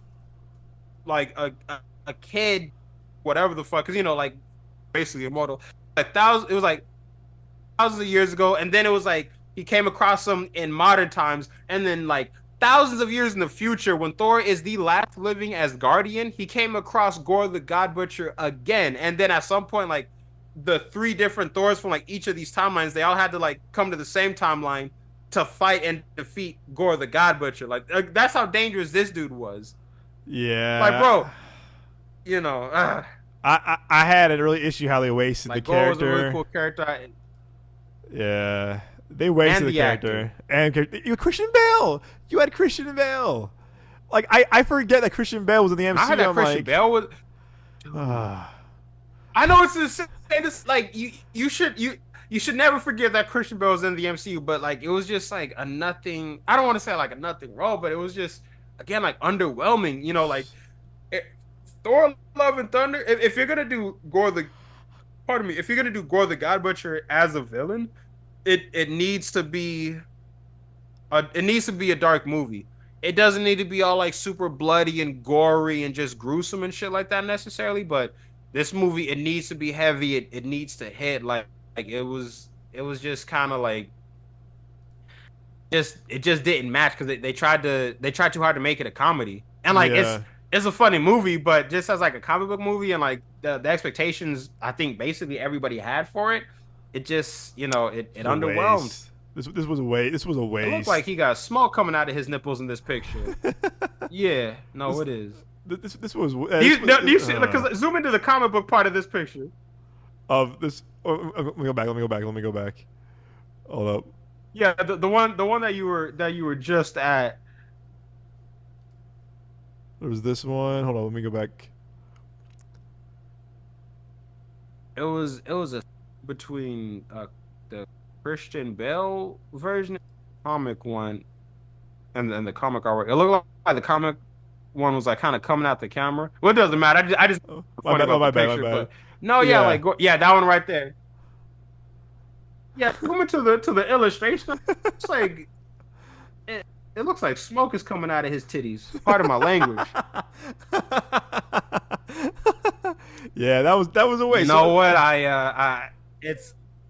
what's what, but I'm glad they didn't do that in the movie, at least. I'll say this too. I thought I laughed a lot too. This scene, the chicken scene, where he was like, "What the hell?" He goes, "Sorry, I was on meth." That made me laugh pretty hard. I'm not gonna lie. That made me I laugh know. out loud. Sorry, I was on meth. that That was to me was funny. no, that had me wondering, like, bro, like, what were you doing? He was a meth chicken. That's insane. Meth Like, I was like, chicken. what were you doing back then, bro? But And also too, I'm surprised I'm surprised they revealed like the new Avengers the Monday after the movie came out. Like, don't you want to wait a week for more people to see it and then yeah, reveal that? like I would even maybe just wait till like it drops Yeah. on like Blu-ray or on like Disney Plus or something Plus, like that. Because like a couple days after it airs, it's like there was basically no point in doing the whole asterisk then. Because like a lot of the hype around the movie was like, okay, what is the asterisk? Like everybody thought it was gonna be like Thunderbolts semicolon subtitle here, but spoilers, like it's the asterisk is because like I do, and like, that's like another thing I like about the movie that in the within the story narrative, like Thunderbolts was kind of like a placeholder name for everybody, but it was also like a placeholder name like for us, the audience too. So I do like that reveal, but yeah. I'm with you where they should have waited for that. I just But feel like this yeah. way they I think they were trying to capitalize on the name because I feel like I'll be honest. I think that it having a $76 million opening was again movies would there's so many movies that would kill to have an opening like that. Like so many movies would have an opening Yeah. weekend of that would be great. But I feel like they were kind of desperate. They were like, 'cause remember how many times back in the Phase 3 era of like don't say shit for weeks, like don't say anything for weeks, or even like No Way Home, like don't say anything for weeks, Dude, like yeah. you know. And Like, Endgame was like the first movie where the director's like, please do not spoil this movie. Like I'd never seen anyone do that for a movie before. I've never seen the filmmakers do that for a movie before. crazy. And like with this, it's like, yeah, 2 days later, you can drop the spoiler. It's cool. So But I wonder if like maybe it was kind of like people are gonna tell everybody anyway, so maybe that's where they were coming from with it. I think it was a marketing thing. I think they were trying to get more butts in seats. I think with Sinners coming back to IMAX this week, no, sorry, next week, they have nothing this week coming out this weekend, I believe. Like no movies, so they have another weekend to themselves. But with Sinners coming back to IMAX next week, I think they're kind of like, we gotta make money before Sinners comes out, and then we have Mission Impossible and Lilo and Stitch in 2 weeks. Yeah, Like, they're trying to compete with. yeah, and I'm sorry, 88% Rotten Tomatoes. Again, you and I think on this podcast we tend to be on the opposite spectrum of Rotten Tomatoes for the most part. Like not usually we're usually there's some agreements, like some agreements with like us and Rotten Tomatoes. But there's times when you and I like a movie, people hate, or that we love that we like people loved, or vice versa, whatever. But No, it's at number 14 because of I best like the reviewed movie. Marvel movies, which that's pretty high if you ask me. It's a good movie. Like it was 88% for me personally. I did see it at like I was exhausted when I saw it because I saw it on like Saturday. I had worked that day, but I didn't really like sleep, so I was like, I think I had like three to like 5 hours of sleep. Like I was just fuck. I was deprived, bro. But I think I'm even willing to say like if I would like again, I'm sure my opinion might change. But upon first initial viewing, like it is a 7 for me. But Yeah. it wasn't even like a terrible movie. It was just like I didn't really hit for me like that. I'll be honest with you too, It's a 7, bro. yeah. I'll be honest with you. Minus No Way Home and Deadpool Wolverine for Phase 4 and Phase 5. I really have not gone back to rewatch a lot of these movies. Like minus those two, like it's funny. I actually rewatched Infinity War and Endgame over the weekend because I wanted to, and I was like, damn. Take me back to these days, like take me back to these times, man. Of like being so hyped. I know I miss those days, bro. You know? Oh my god. Like I rewatched Infinity War the other day and Endgame the other day, and I was like, oh my god, bro! I just miss being like with you and Moses being so hyped for these movies, like day one IMAX opening night, like being so hyped for this, and like just talking about what we just watched and going back to see it the next day, and I don't know, I just feel like the excitement hasn't been there in a minute. Maybe Deadpool Wolverine, I'll give it that, and No Way Home, I'll give Yeah. it that, but as an event, Yeah, those movies for I don't those, know, man. those movies for sure. I don't know. So, okay, one on this. So, post credit scene directed by so the Russo brothers did the scene, the post credit scene, the second post credit scene at the end. That was them. So the Russos are back. The Fantastic Four reveal. How do you feel about it? I it's funny because I was like we're waiting for the credits to finish rolling, and I saw at the end where they had mentioned, oh, Fantastic Four theme by Michael Giacchino, Oh, and I really? was just like, I don't remember. Yeah, I was like, I didn't hear the Fantastic Four theme in this movie. I don't think that's weird. So like, I wasn't. I just, again, I'm tired of shit, so I'm kind of like, okay. So then the scene's going on. When it was the ship, I was like, oh, well, that's when it clicked. But it's interesting. I feel like I don't know what to think. Like, I feel like on one hand it's kind of like this feels a little bit like a spoiler for Fantastic Four Yeah. because now it's kind of like okay, so yeah, Galactus is really just gonna destroy the fucking planet, right? At least that's how it seems. Like there might be a twist, it might not, I don't know, but it is it is cool and it is exciting that we kind of see them like entering this universe basically, but I am curious as to like why is like why are the new Avengers the one to supposedly discover the Fantastic Four? You know what I mean? Like I wonder like why are you guys like going that direction? Don't have a problem with it, but it does like pique my curiosity, but it makes me feel like okay, like the new Avengers are gonna be more significant than I had originally thought. Because even like before I saw the movie, they were saying like, oh yeah, you know, the Thunderbolts are gonna be in Doomsday and in Secret Wars. And I remember thinking like, again, this is when I kind of just perceived them as discount Suicide Squad. Why Yeah, the fuck are the Thunderbolts gonna be in Doomsday and Secret Wars? yeah. I'm going through the movie and it's like, okay, get it, because they're the new.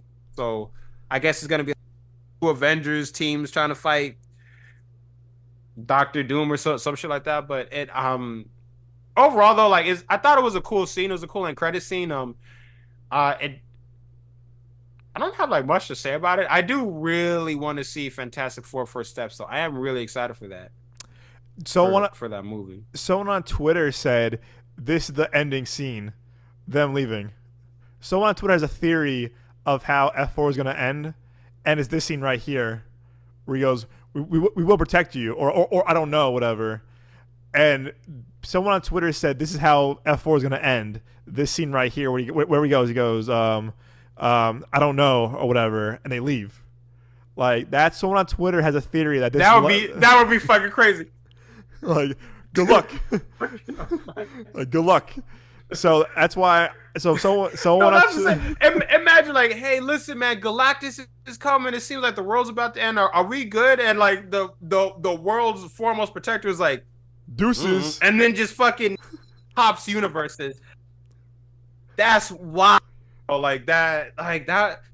That's interesting. That was a Twitter theory. I don't know if I can save it, but I'm headed out though. Also, why is Shamik Moore in this? Oh my gosh, not in the Spider-Man jacket. He's a for Haley. But yeah, so I don't. So that could be all false. But someone on Twitter said they think this is the final shot of Fantastic Four, and why they're going to on the ship. I feel like this is closer to like the middle of the movie. Okay. I do feel like because I think someone on New Rockstars was saying like they were also theorizing like Galactus is gonna come destroy the planet and like they have to leave. I think there was like another theory that they had like in the second trailer they revealed Sue Storm is pregnant, but in the comics I feel like that guy. But in the comics, their son Franklin Richards, like he's either like the most mutant or like one of the mutants because he's a reality. Like there was a shot in the comics like this, like the Franklin Richards, he was like a little kid just in his room. He was bored. He just created a literal universe in his hands. Yeah, that's how powerful he is. Like Galactus, World Eater, is like scared of this kid. So someone from New Rockstars was saying like that's one of the reasons why Galactus is coming to Earth. Either something like he either like wants Franklin's power or he's like afraid of Franklin or some shit like that. And I think it was like the Fantastic Four, like we need to take Franklin from Earth or from our version of Earth, bring him like somewhere else to like to protect him or something like that. And you know, this is all speculation. Obviously, we don't know for sure, but no, saying I don't know, like that line right there, that like cemented in my movie in my mind. Like I got to see this because with Rise, like this movie, this is how they should have done Rise of the Silver Surfer. Rise of the Silver Surfer, the whole thing was like, okay, it's the Silver Surfer, and he's talking about Galactus is coming. How are we gonna stop this guy? In First Steps, what it looks like is going on is, okay, Silver Surfer came, Galactus is here. It's not how are we gonna stop this guy? It's literally, as Mr. Fantastic said, it's literally I don't know if we can. Mm-hmm. This literally, these might be our last days. I'm gonna do my best, but I make no promises. And that's what, like with this one, I just from the trailers, like I feel the stakes more. With Rise of the Silver Surfer, it's like okay, it's potentially the end of the world, but it doesn't really feel like anything's at stake. This movie seems not. This movie just seems scary, not in like a horror movie type way, but stakes in an existential type. Stakes in an existential type way, where it's like the thing that's scary about it is like we genuinely might lose, and in the worst way possible. Yeah, like bro. Oh I my would god, hope. your world is marked for death, and it's kind of like, who the fuck are you? I would hope they would like take some risks the way because I feel like minus Infinity Yeah, War, they haven't taken many risks in the MCU in a while. Like, and if you like destroy yeah. their universe, that'd be like, hey yo, like, oh wow, the first time we meet the No, F4 and the that'd be MCU, and they blow up the universe. It's like, wow, that's pretty gangster. That's pretty ballsy. that would be insane. Now, if they do go that route where like the universe gets blown up, is it? I'm wondering, is it gonna be like Fantastic Four? They just realize like we can't save these people, we have to leave, and it's basically like we just have to leave them behind, or is it gonna be like like maybe like we tried to save them and like we couldn't, and then like it was like maybe Galactus like ate the planet on, or like we need to everybody we need to go to other universe with other heroes, bring to our Earth so then they can help us fight Galactus, and then like that's why they're in the end maybe like hey we Hmm. just kind of need help, but then they get wrapped up in the whole Doctor Doom Doomsday thing like that could be interesting. But that would be crazy if like they're literally like no we can't save our own planet we and then they just leave. Peace. That would be insane. But I don't think they're gonna go that route, but I like little but I like what you're saying though about the whole like taking risks. They go back And to I it. feel like maybe that's kind of yeah, exactly. And maybe that's kind of like what my issue was with Thunderbolts was I didn't really feel like they took risks. No. It didn't feel like cookie cutter, but it just kind of felt like I think I see where this is going. And that's why I think with Blade, they haven't cracked Blade yet because they're afraid to take risks with Blade. They didn't do Blade yet because Sinners came out. They're like we can't. Oh, Ryan Coogler should just direct. I Fuck know. it. I know. I know. I'm so I know. I know. But yeah, I'm definitely more intrigued to see F4 now for steps. Like I'm definitely more intrigued now. Yeah. And also too, I mean, I'm looking forward to seeing the Russos come back. I will say though, Russos post Endgame have not been hidden the way they used to. So hopefully, They like, haven't. like Like Gray Man was very okay. it was very. Would you no? What did you call Love Hurts?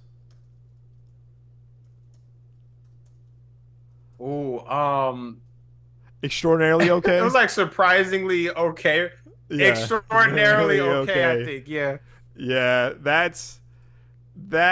I'm a bit. I'm a bit. I'm. Yeah, Cherry was a big letdown. What was yeah? So yeah. So post Endgame, Extraction was fun. I liked 21 Bridges they produced. I liked a lot. That was a fun movie. That was a fun like action flick. I had a good Yeah, time with that one.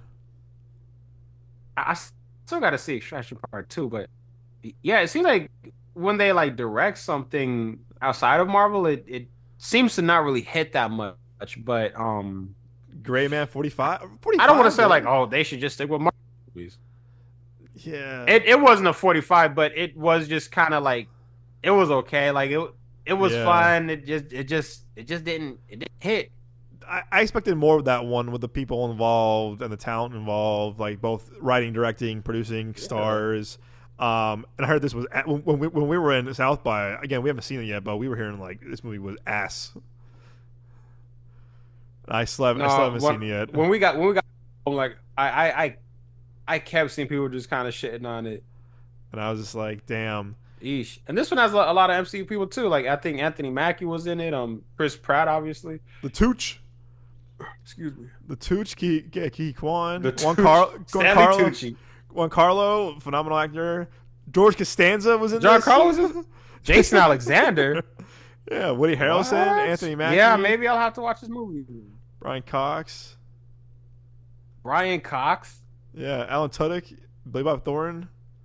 But also too, it's like, and also okay. We'll end on this. 'Cause we're out of a spoiler discussion now. Are you any bit concerned that they're not back together for writing the next Avengers movies? That Marcus is out, McFeely's the only writer. I am. It yeah, because it feels like this is a daunting like Doomsday and Secret Wars is like at the very least twice as big as Infinity War and Endgame. So you're doing a movie that's twice as big, twice as impactful, but with half the team. Yeah, yeah, You man. know, so it just kind of feels like we're obviously they're good writers, but we've as far as the Marvel movies, we've only seen them work together. So seeing like one of them kind of veer off to handle their own business, I'm not mad at it, but it does concern me a little bit. Like, are you like respectfully, are you able to like handle such a big movie? Like I am hopeful, but it is kind of like okay, because also again, like with the Russo brothers, it's like Endgame was the last like really good movie that y'all made, and like when y'all were doing stuff outside of the MCU, it did that, and it just kind of feels like in a lot of ways. Bless you. Bless you. Thank you, but it kind of feels like with Doomsday and with Secret War, like it feels like Marvel is trying to like kind of where we used to be, but by doing similar stuff. So Yeah. like, oh yeah, this really big Avengers movie is going to be a two-part. It's going to leave off on a cliffhanger. We're bringing back, bringing back the Russos. We're bringing back Robert Downey Jr. We're bringing back even like one of the same writers. Like I wouldn't necessarily even be mad at like maybe even like different writers. I don't know, just to do something different with it. But I wonder. He said why he's not part of that's Doomsday. just me.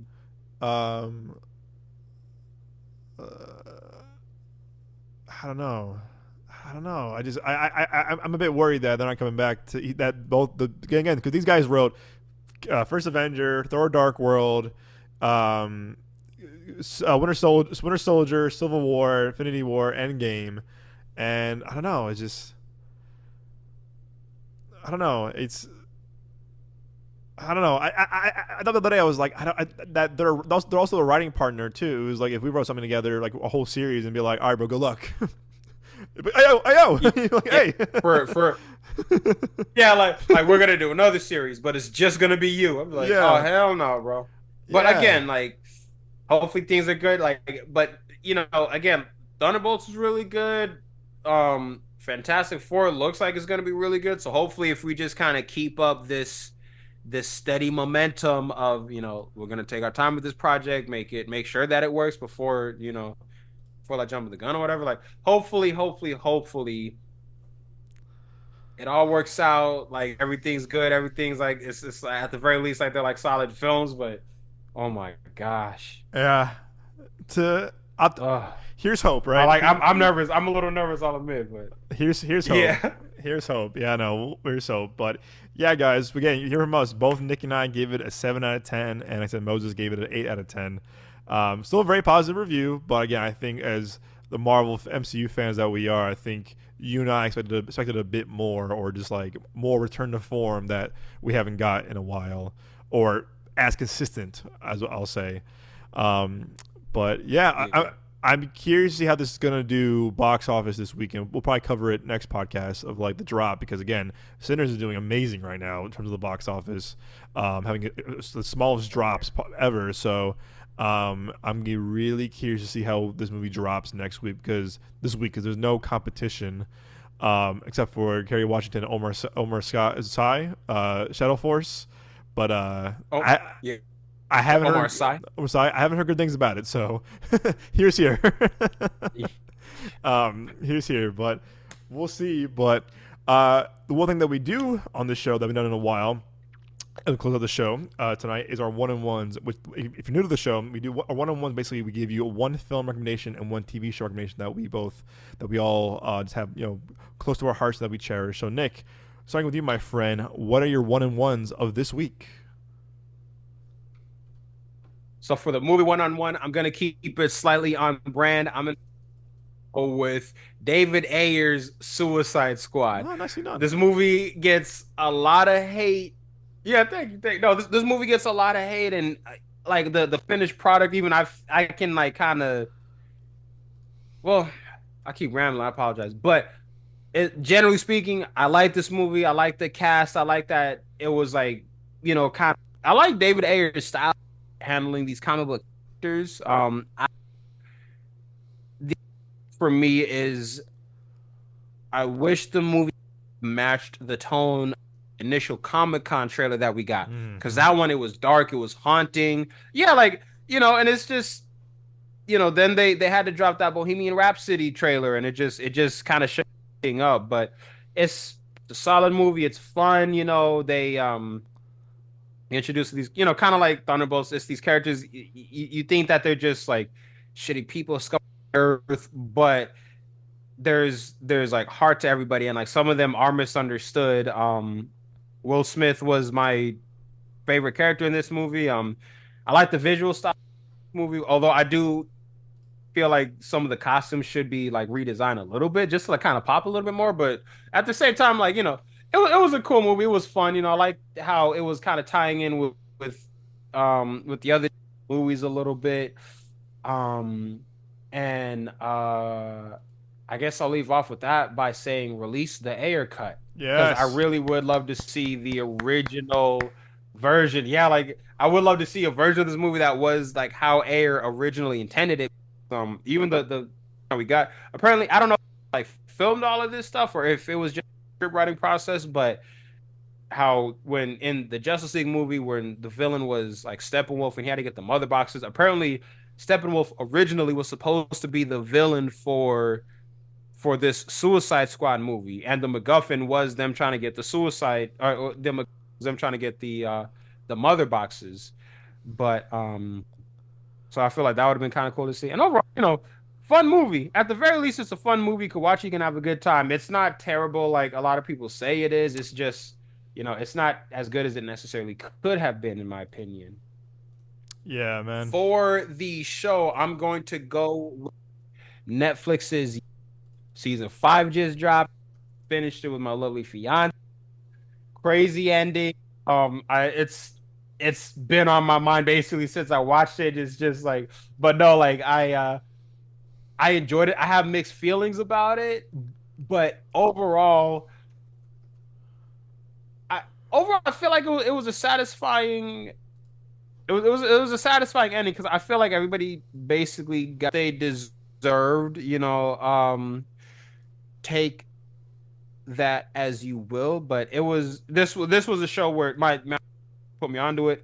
Initially, I do not care about the show. I'm tired of all these like anti-hero shows where it's like the main character is clearly a villain, but because they're the protagonist of the show or the movie, you get tricked um into like siding with them. And I'm just like I'm not really feeling that. Like if you're a bad guy or a bad guy, whatever. But I'm watching this show, and as the show's going on, it's like, there's certain things where it's like I can kind of there's certain aspects of the characters like I feel like I can either identify with him or identify with like how he perceives like this particular person or this scenario. The show was a lot more fun than I had expected it to be. Well written. It was really fun to see how he maneuvered through his. Um, I might even just started it from season 1, episode 1. Again, it was a lot better than I thought it was gonna be. I enjoyed it a lot more than I had anticipated. So, Suicide Squad and Netflix's You. It's a very That's a very unique double feature. Yeah, It's a very unique double feature. It's watching them. it's funny too because I feel like you and I kind of bonded over the DC stuff when we first met in college 10 years ago. 10 years ago, Jesus. So I feel like you know what I mean. I'm a defender of You're Suicide over Squad. Suicide Squad too. Yeah. Oh, but thank God. I know. I think Yeah. you and I are the few people that prefer this one over the other one. I don't know. People in the comments will be like, "What?" But I. Yeah, and it's like it's yeah. Yeah. Go ahead. No, go ahead. No, I was gonna say tough because like they're the two Suicide Squad movies. They're just so tonally different. So different. Like the James Gunn, yeah, the James Gunn one. I do like that movie. The only thing with that is like I was taking. I think some of the humor. It felt like they were just focused too much on the humor, and like respectfully to James Gunn, I did kind of feel like there was like a formula with that one, or like I kind of felt like okay, I'm starting to see like the James Gunn formula. Introduce this crazy, wacky, or seem character, portray them like that for a little, and then at some point you see a flashback which makes you feel sympathetic for them, and then you start looking at them differently. I just that was a little bit repetitive for me, and it's kind of like because with Suicide Squad, I really would like it if it was just no, everybody on this team was an asshole. Everybody here is like a criminal or a killer or just a scumbag, but they're just forced to do like good work by Amanda Waller basically. Like I don't need every like villain on screen to be turned into an anti-hero. It would be more Yeah. interesting for me to see just a team of villains being forced to do good, if you could call it good. Amanda Waller's character always on some shady shit, but you get what I'm saying. Oh yeah. Oh yeah. I They remember both released on August 5th. August. Yeah, because Oh. I remember when the first one, the 2016 one came out. I remember we just got Addison as a puppy, and then we went to go. My brother and I went to go see the first one. So I was on a high regardless. I was like, yo, we have a dog now. I'm hyped. I remember going to Suicide Squad. People were shitting on it because I was like, oh, here we go. I remember walking out. I'm like, yo, this movie was so much fun. What are y'all talking about? And everyone else hated this movie, and I was like, I'll find my people. Yeah. Then a week later, we started college. I met you a week later in college. There's So some tweets of the movie for sure, but it was oh good. yeah. And then I remember seeing the Suicide Squad with my brother again. And I texted you. I said, "Hey yo, what the fuck did I just watch?" And you already saw it, and you were like, "Yeah, dot dot dot dot."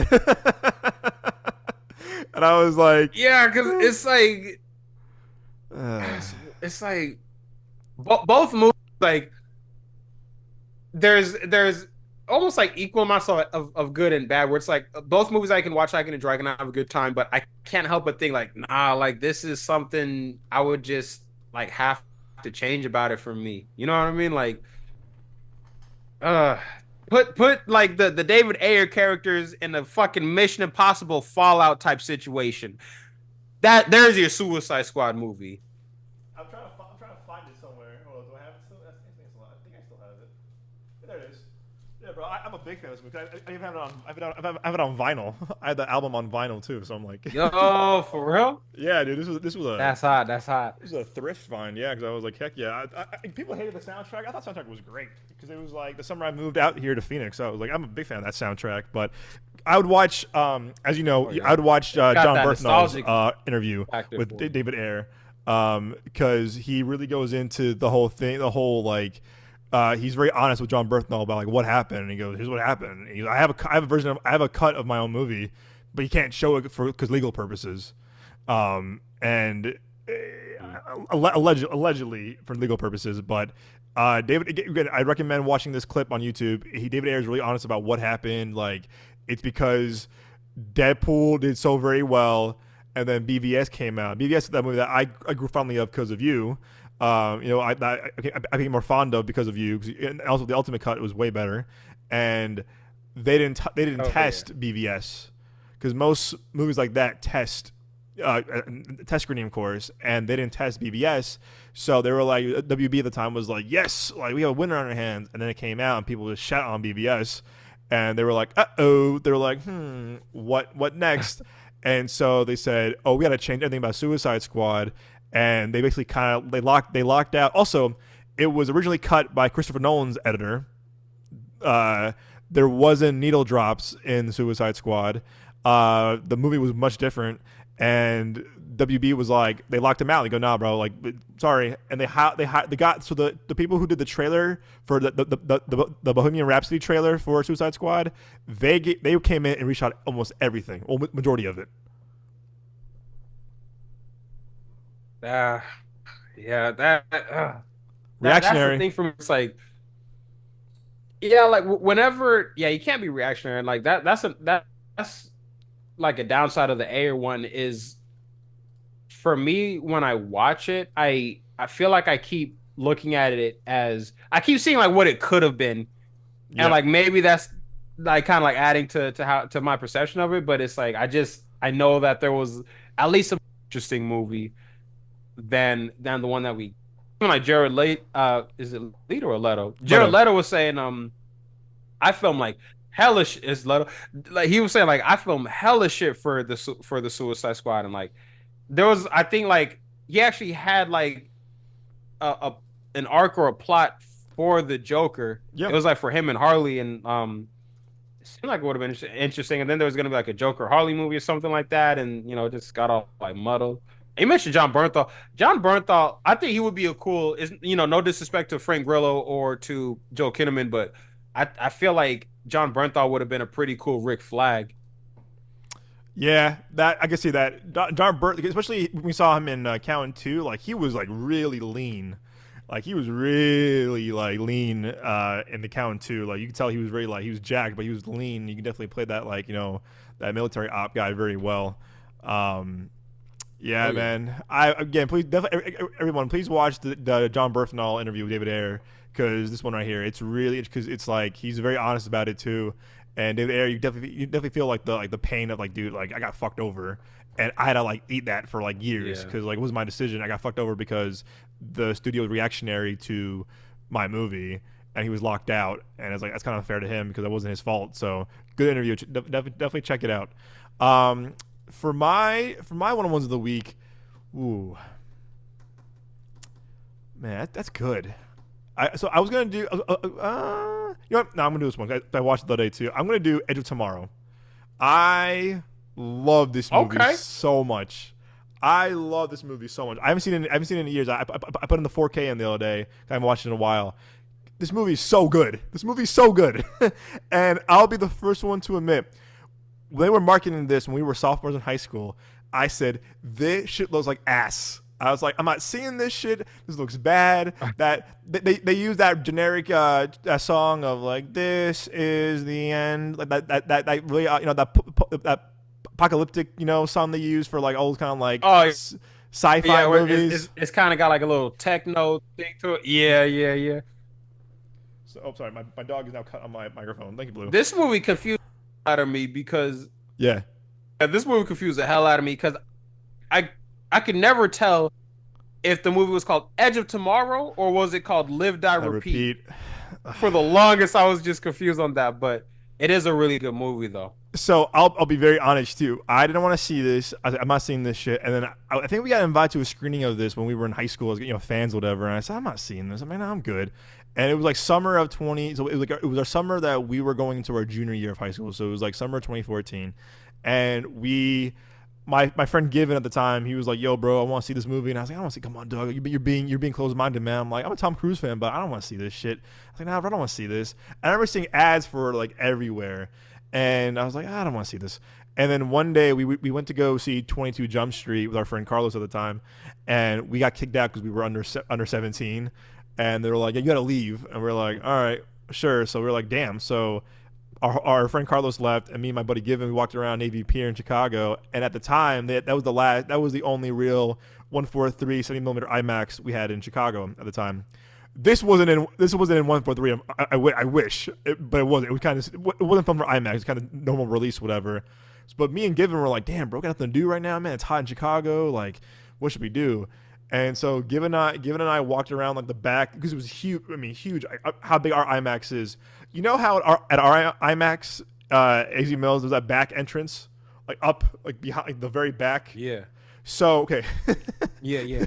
So imagine that, but if you walked out, you could walk into the entire like Navy Pier, like this big like naval base. That's a whole like mall / like tourist section, right? So Given and I walked back to the very top of the exit of IMAX, and we're like, we'll try it out. And then Given went to the door. He goes, hey, bro, it's open. And we were like, oh, shit. And so we went. So it was also 3D. So we dove into the recycled 3D glasses, put them on, and we snuck in to see this movie. And we sat in the back. Y'all are some badass kids, man. And we sat in the back. And I was like, I don't want to see this movie, man. And also at the time, that was assigned seating too. So if we got busted, we got busted. But again, it was a Wednesday. It was like a Tuesday at like 1 o'clock in the afternoon in the summertime. Like, ain't no one there anyway. Y'all was the real Suicide Squad, man. Yeah. Shit like that. And I was nervous. I was like, shit. And Given's like, oh, bro, be cool, man. Be cool. And I remember this movie ended. I said, I love this movie so much. I was so amped. I said, I love being proven wrong about movies, but also I love being proven wrong in general about anything. I love this movie so much. I remember Yeah. buzzing about this movie. I'm like, this movie's awesome. This movie's great. And that was a summer of like the best Tom Cruise movie that you'll never see, because that movie did not do well at all. Like, that movie did not do well. I mean, critic and audiences loved it, but box office wise, it did not. Yeah. It did not do well at all. But over time, because of Blu-ray and DVD, and to your point too, they tried changing the name to Edge of Tomorrow to Live Die Repeat, which was kind of a weird idea to change the title of a movie so soon after. Kind of like how the new Avengers shit is going on right now. But like, Yeah. it was kind of weird. But this movie, though, I just love it's Groundhog Day with aliens and sci-fi, but there's so much to it. The action's great. It's funny. Bill Paxton's in it. Like, Emily Blunt is so good in this. To me, this is her best role as an actress, and she's so badass in this. And it was fun seeing Tom Cruise play a coward, because he was a coward in this movie. The first like half hour, you're like, yo, he's a bitch. Really interesting, yeah. He's a bitch. Like, he's like, oh, he's a coward. But you feel like the intensity, because how aggressive and how intense the aliens are, they call them mimics. But the pace of this movie is it just goes. It just goes. And it's probably one of the well-paced movies I've ever seen in my life, where it just goes. And the visuals are amazing. Doug Liman's direction is very sharp. Christopher McQuarrie's script is very clever and very sharp as well. It just works on all cylinders. And I fell in love with this movie after I saw that after that IMAX, sneaking the IMAX. And my boy Given was like, yeah, bro, I told you. And I'm like, you were right, man. You were right. And I just love this movie so much. It's probably my favorite Tom Cruise movie, minus like Tropic Thunder. But again, him as the lead, I would say this might be my favorite Tom Cruise movie, because I can watch it over and over again, no pun intended, and it's awesome. I watched it for the first time in a while on 4K over the weekend, and it holds up just beautifully. It's one of the most underrated movies of all time, and it's so good. So I love this movie so much. If they do a sequel, I'd be cool with it, but if they don't, I'm cool with being a one-off, because it's a perfect movie if you ask me, as it is. So that is my movie. For my show, I'm gonna do a show that I'm halfway in right now, and that's called Your Friends and Neighbors. It's with John Hamm. It's on Apple TV. I'm a few episodes in, and I like it. I like it a lot. It's basically, he's this hedge fund guy, Wall Street guy. His wife leaves him because his wife was cheating on him. His kids don't respect him, and he gets fired because some bullshit at work happened. I don't want to spoil what it is. And he starts robbing his wealthy and rich neighbors and friends. And wow. yeah. Okay. And because he's kind of like, you know what? Fuck these people. And just the shit he goes through, because then he's smart, but like he's book smart, not really street smart. Like, but he's applying his like book smart and like, finance smart to like incorporating how he kind of robs his neighbors and his friends. Because he's kind of like, what? Fuck these people. So it's kind of like a weird Robin Hood to himself in a way. But the more he starts doing it, the more he gets involved with some like really bad stuff. I won't say what it is, but you're just like, oh, dude, like, you should stop when you're ahead, man. Like, you're gone too far now. And I've always said John Hamm is definitely a better actor with an ensemble, like a Tag or like Top Gun Maverick, whatever. But to me, I think he's really good in this because he's playing this kind of like schmucky but smart kind of guy, like, a rich guy, but like you can feel for him at times, oddly enough. But to me, I think this might be his best leading role of his career so far. I haven't seen Mad Men before. I know Mad Men is beloved from everybody, but I'm really intrigued with the pacing of the show. It's very Scorsese-esque at times, which I like about it. Like, minus the hyper violence. It's very sharp, it's very witty, and I'm like halfway in right now, and I'm liking it a lot. So I hope it definitely kind of like ends like I feel fulfilled at least. So yeah, I'm intrigued with that. So I'm going with Your Friends and Neighbors as my show of the week on Apple TV. Got you. Okay. Definitely worth Gotta the get Apple TV. And what can you watch? You can watch Suicide Squad on HBO on Max. Or digital or Blu-ray, and I think you can watch streaming. What's Edge of Tomorrow? And then you can watch You on Netflix, of course. What is? No, I guess Edge of Tomorrow's not streaming anywhere, so you gotta rent it or buy the Blu-ray. So anyway, worth Those are our Yeah, go ahead. I just saw. I said it was streaming free. Is it on? I just saw where Edge of Tomorrow was streaming. I think it was on Amazon Prime. Oh, really? Oh, 30 days free, then 9 a month. Okay. Really? Damn. Yeah. Then you heard it here, folks. Yeah. See, this is why. See, this is why Nick. You know, he keeps me grounded. He keeps me keeps me up to date with this stuff. Yeah. Tomorrow, definitely watch it, guys. Yeah, it's awesome. Again, our picks. Suicide Squad, I think, is definitely misunderstood. And it's funny though. Double Toasted right now is roasting that movie as their bad movie roast this week, and I'm like, no.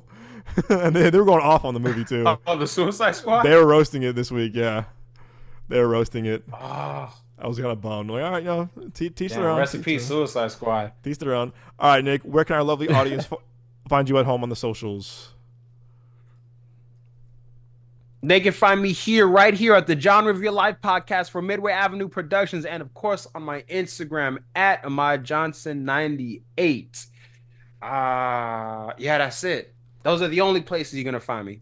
Well, there is one other place you can find me. Right here in your heart. That's so good, bro. That's so good. You can find me, of course. That's so whack.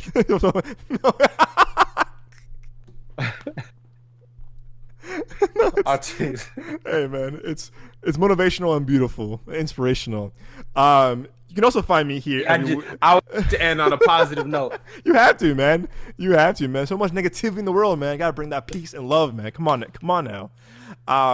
Of course, you can find me here with my main man right here, with my brother right here, every week on the podcast here at the Genre of Your Life podcast and Midway Avenue Productions. You can find me at the Young Jones on Instagram. You can find me on Twitter or X at Capri Sun, Capri_Sun, SON. You can find our show socials on Instagram, TikTok, and YouTube, all one word, Midway Avenue Productions. And you can get our link tree in our bio on Instagram. You can find some amazing work. You can find Nick's award-winning short film, Moses' award-winning short film, and both Nick's amazing article as well as Moses' article as well. And an article, Nick, Essence Magazine, also now featuring the great Ryan Coogler, is also on Essence Magazine too. So you share a website, magazine. Is he in Essence Magazine? Yes, sir. So kudos to you, my man. Kudos to you, my boy. That's what I'm talking about. Oh, I made it. Thank you. We used to pray for times like this. I know. Hopefully, me and Mr. Coogler can meet face to face someday. But right now, it is an honor to be part of the same magazine that he's in right now. Manifest it right now. Existence. All right, guys. Until then, everybody. I put it out into the universe. You tell him, Nick. You tell him, Nick. You tell him, man. Speak on it. Well, thank you all so much for this week. If you're new to the show, welcome to the show. If you return to the show, welcome back. Please come and see us again next week and the rest of the summer. We are just getting started, guys. The summer movie season is just cooking up, getting ready. So go to the movie, support. Again, cool off in the nice AC movie theater. Get a big pop, get a big icy. Treat yourself. Until then, guys, we'll see you all at the movies.